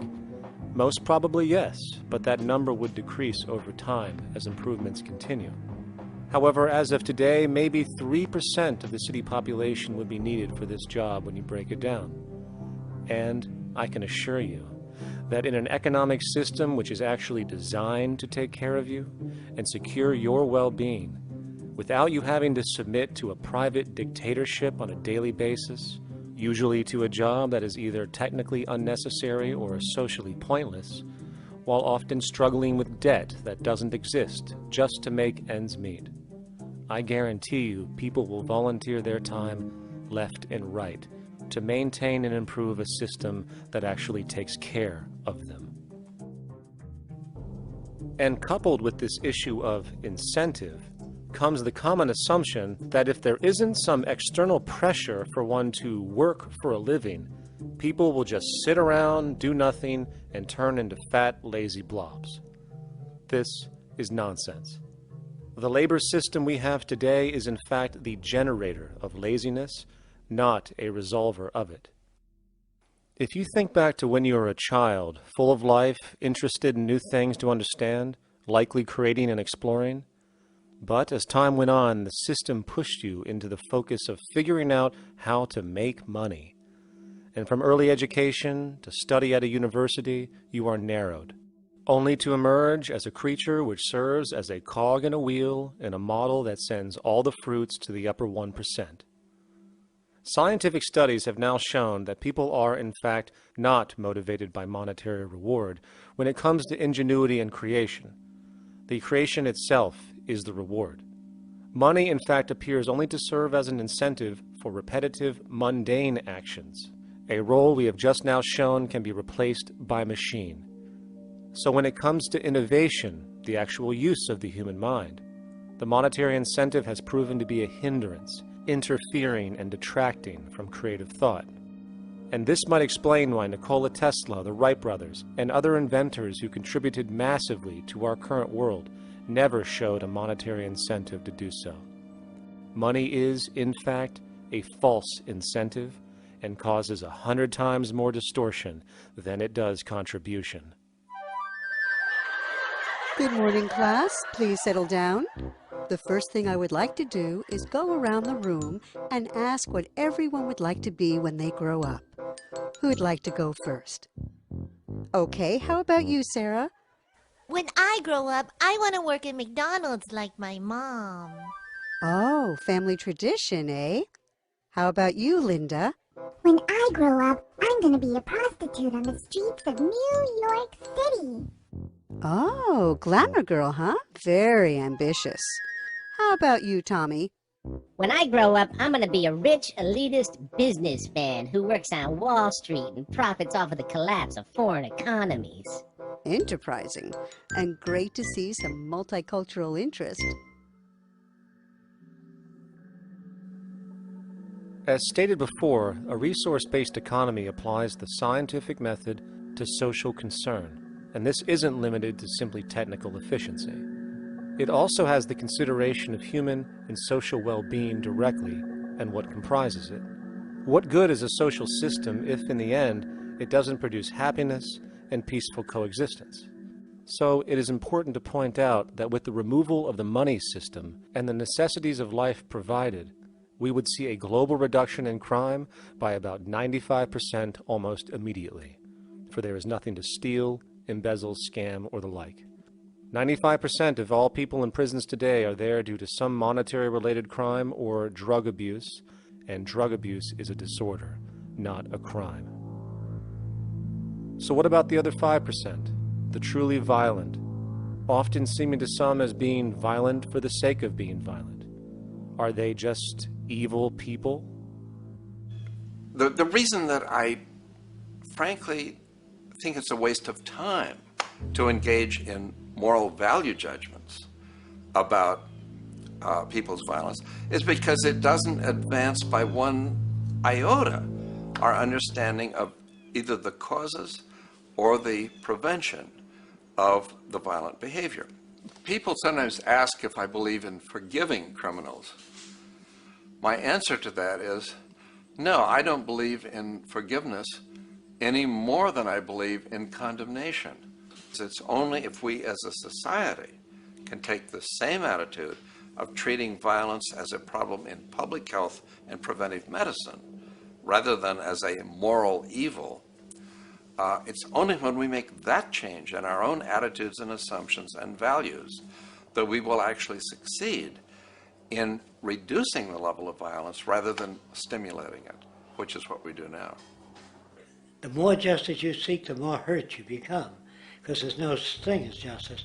There is whatever there is out there. That's it.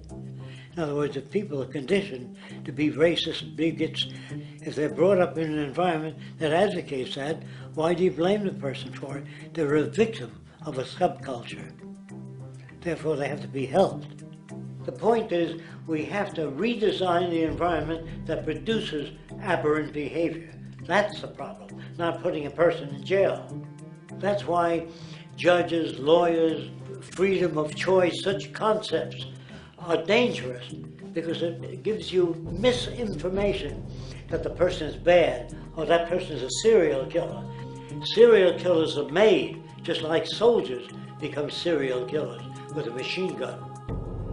They become killing machines, but nobody looks at them as murderers or assassins, because that's natural. So we blame people. We say, well, this guy was a Nazi, he tortured Jews. No, he was brought up to torture Jews. Once you accept the fact that people have individual choices and they're free to make those choices, free to make choices means without being influenced. And I can't understand that at all. All of us are influenced in all our choices by the culture we live in, by our parents, and by the values that dominate. So we're influenced. So there can't be free choices. What's the greatest country in the world? The true answer, I haven't been all over the world, and I don't know enough about different cultures to answer that question. I don't know anybody that speaks that way. They say, it's good old USA, the greatest country in the world. There's no survey. Have you been to India? No. Have you been to England? No. Have you been to France? No. What do you make your assumptions on? They can't answer. They get mad at you. They say, well, goddamn it, who the hell are you to tell me what to think? You know, don't forget, you're dealing with aberrated people. They're not responsible for their answers. They're victims of culture. That means they've been influenced by their culture.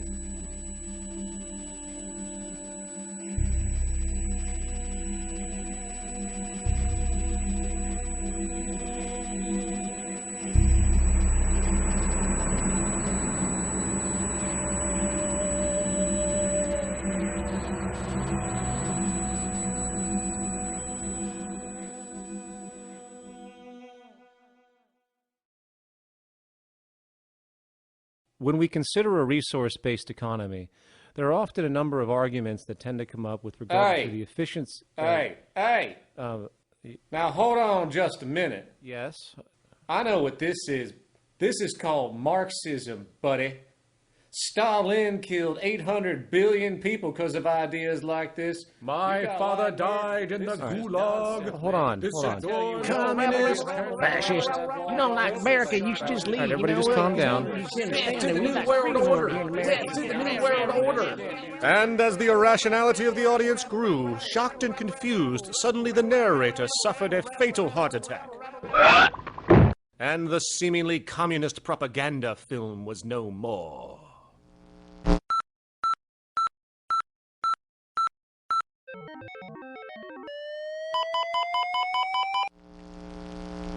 You know, I've said that sort of thing to people in think tank type of situations, and you know, these Club of Rome types and so forth. Marxist? What Marxist? Where did that come from? You know, they got this icon they hold on to. It's their holy grail.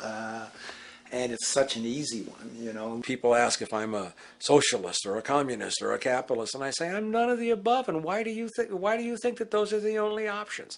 All of those political constructs were created by writers who assumed that we lived on a planet of infinite resources.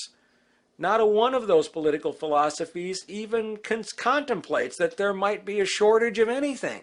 I believe that communism, socialism, free enterprise, fascism are part of social evolution, that you can't take a giant step from one culture to another But they're in-between systems. Before there's any ism, we've got a life ground, and the life ground is, as I just described most easily, it's all the conditions required to take your next breath, and that involves the air you breathe, the water you get, the safety you have, the education you can access, all these things that we share and use and that no life in any culture can do without. So we've got to reset down to the life ground, and the life ground is no longer any ism.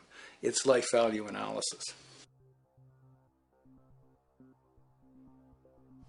It's simply a matter of historical fact that the dominant intellectual culture of any particular society reflects the interests of the dominant group in that society. In a slave-owning society, the beliefs about human beings and human rights and so on will reflect the needs of the slave owners. In a society which again is based on the power of certain people to control and profit from the lives and work of millions of others, the dominant intellectual culture will reflect the needs of the dominant group. And so that if you look across the board, the ideas that pervade psychology and sociology and history and political economy and political science fundamentally reflect certain elite interests. And the academics who question that too much tend to get shunted to the side or to be seen as sort of radicals. The dominant values of a culture tend to support and perpetuate what is rewarded by that culture. And in a society where success and status is measured by material wealth, not social contribution, it is easy to see why the state of the world is what it is today. We are dealing with a values system disorder, completely denatured, where the priority of personal and social health have become secondary to the detrimental notions of artificial wealth and limitless growth. And like a virus, this disorder now permeates every facet of government, news media, entertainment, and even academia. And built into its structure are mechanisms of protection from anything that might interfere. Disciples of the monetary market religion, the self-appointed guardians of the status quo, constantly seek out ways to avoid any form of thought which might interfere with their beliefs, the most common of which are projected dualities. If you are not a Republican, you must be a Democrat. If you are not a Christian, you might be a Satanist. And if you feel society can be greatly improved to consider perhaps, I don't know, taking care of everyone, you're just a utopianist. And the most insidious of them all, if you are not for the free market, you must be against freedom itself. I'm a believer in freedom. Every time you hear the word freedom being said anywhere or government interference said anywhere, it means, decoded, blocking maximization of turning money into more money for private money possessors. That's it. Every other thing they'll say, oh, we need more commodities for people, oh, this is freedom against tyranny and so forth. Every time you see it, you can decode it down to that. And I think you'll find a one-to-one correlation with every time they use it.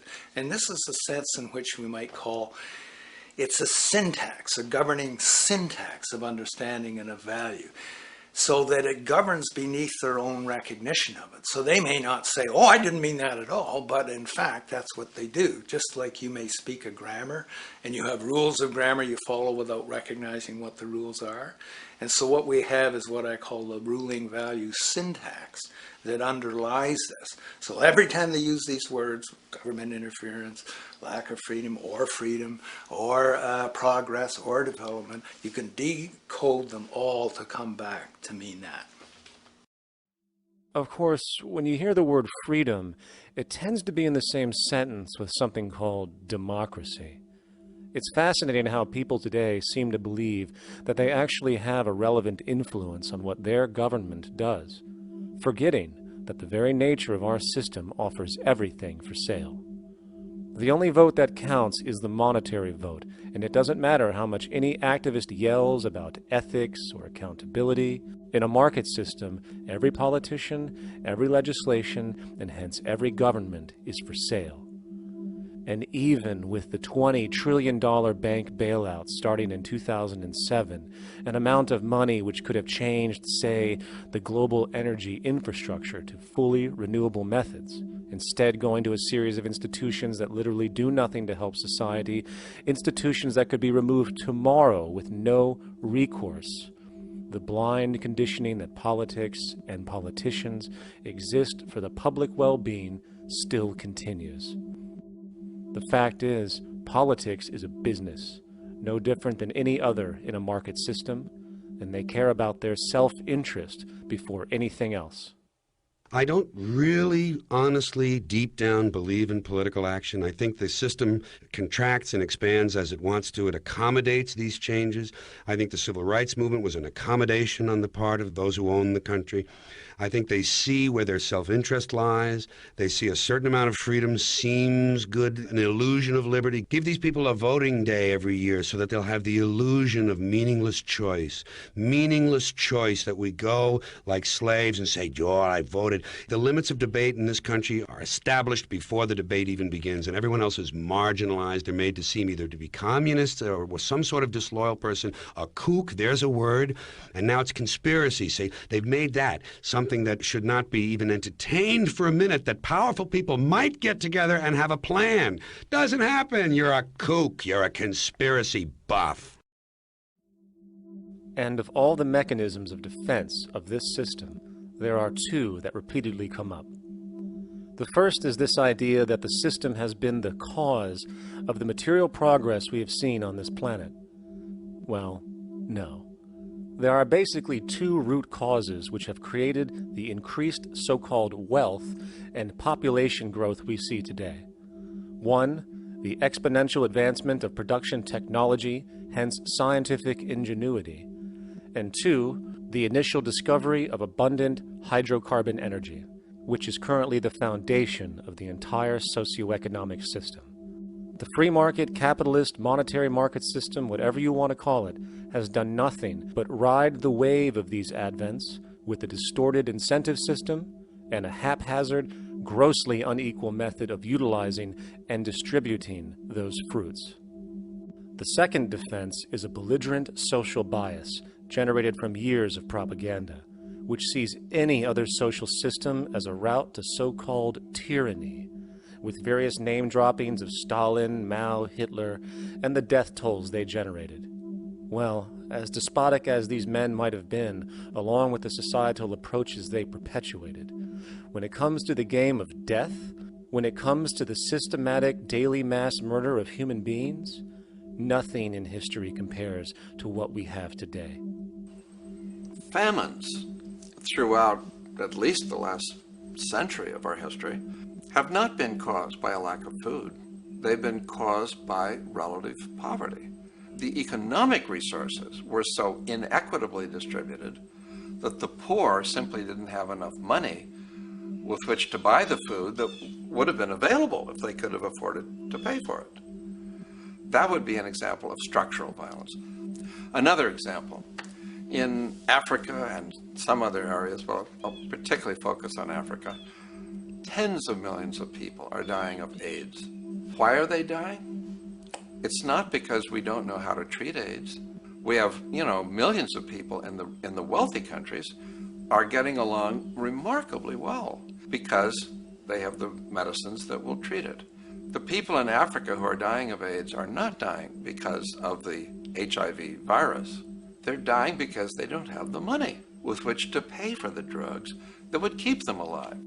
Gandhi saw this. He said the deadliest form of violence is poverty.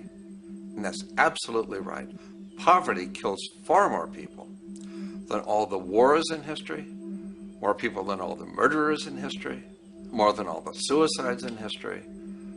Not only does structural violence kill more people than all the behavioral violence put together, structural violence is also the main cause of behavioral violence.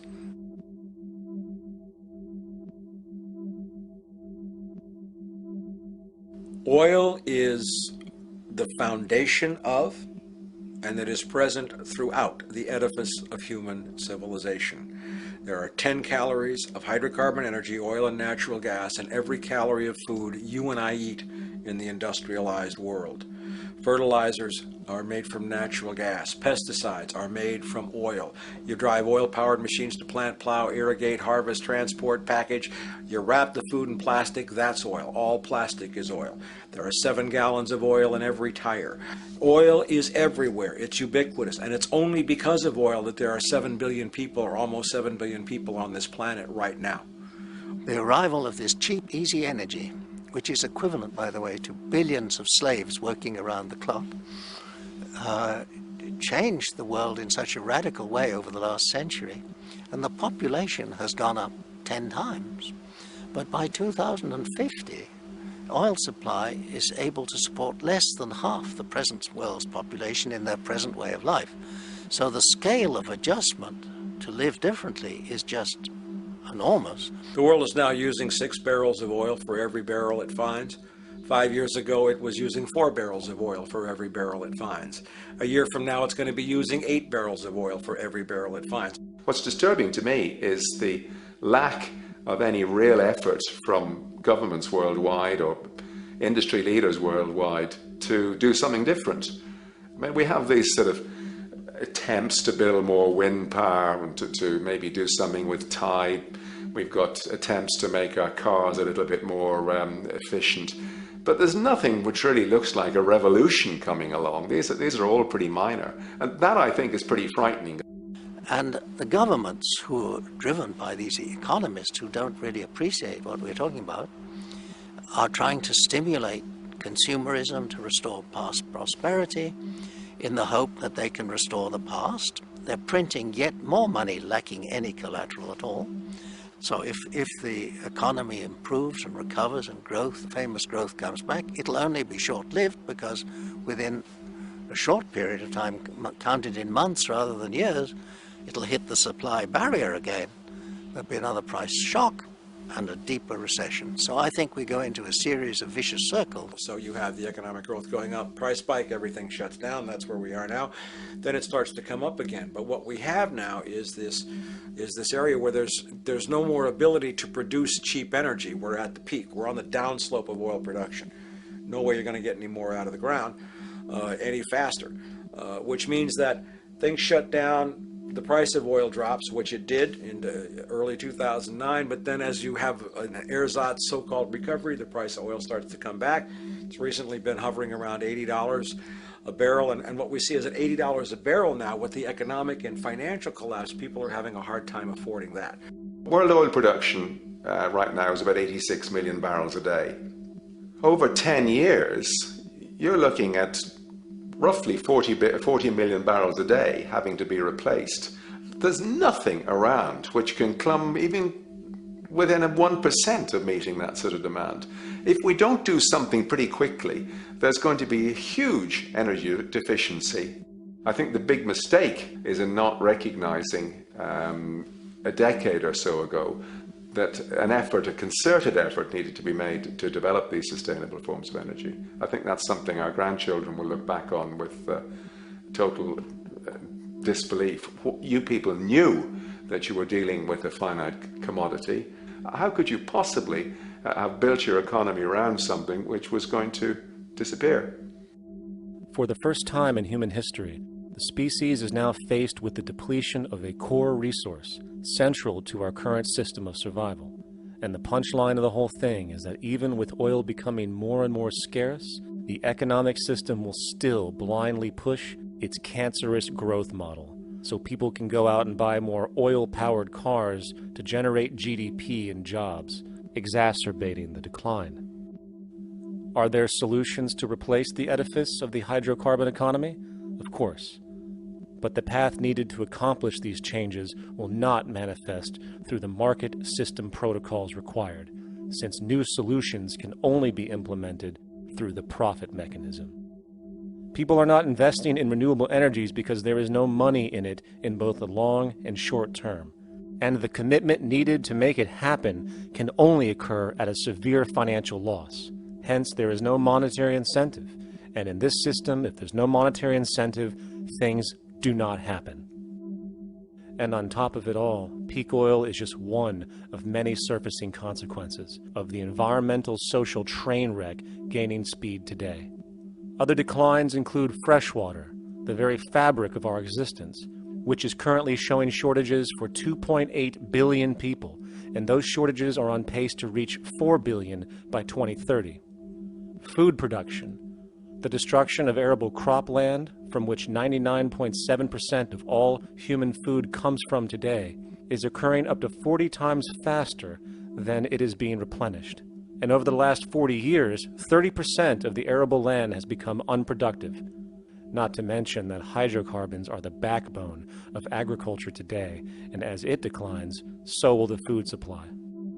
As far as resources in general, at our current patterns of consumption, by 2030 we will need 2 planets to continue our rates, not to mention the continual destruction of life-supporting biodiversity, causing extinction spasms and environmental destabilization across the globe. And with all of these declines, we have the near exponential population growth, where by 2030 there might be over 8 billion people on this planet. Energy production alone would need to increase 44% by 2030 to meet such demand. And again, since money is the only initiator of action, are we to expect that any country on the planet is going to be able to afford the massive changes needed to revolutionize agriculture, water processing, energy production, and the like, when the global debt pyramid scheme is slowly shutting the entire world down? Not to mention the fact that the unemployment you currently see is going to become normality due to the nature of technological unemployment. The jobs are not coming back. And finally, a broad social perspective.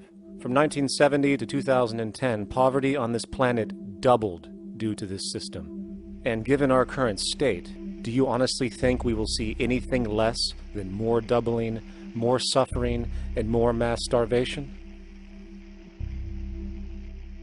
There is not going to be any recovery. This is not some long depression that we're someday going to pull out of. I think the next phase we're going to see after the next round of economic collapse is massive civil unrest, when employment checks stop being paid because the states have no money left.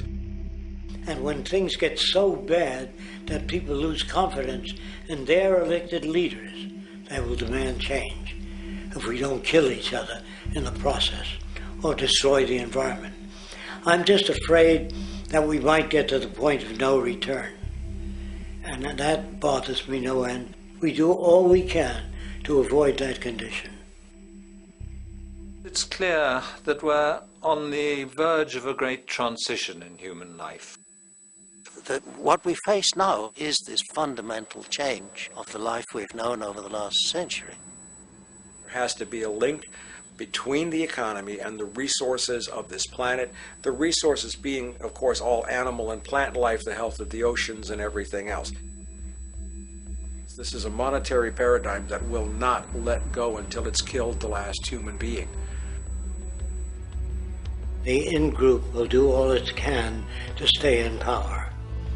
And that's what you got to keep in mind. They'll use the Army and Navy and lies or whatever they have to use to keep in power. They're not about to give it up because they don't know of any other system that will perpetuate their kind.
a straight and stronger course to the corner of your life. Just remember that the goal is for us all to capture all we want.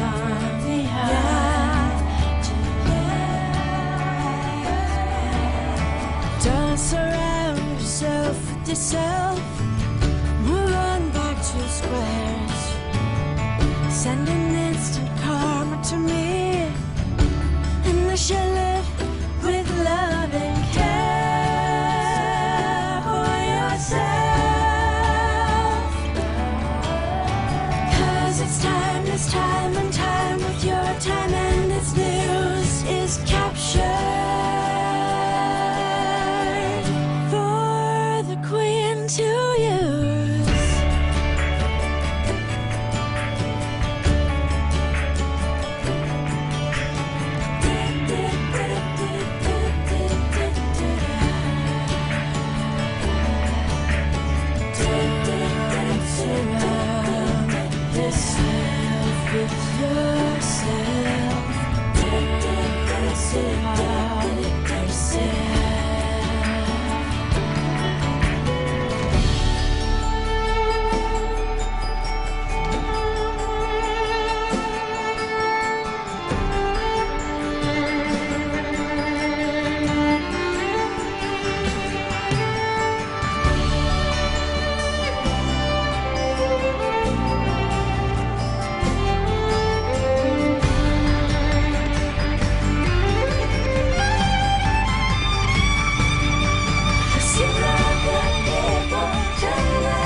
Satisfied, I'm on my way.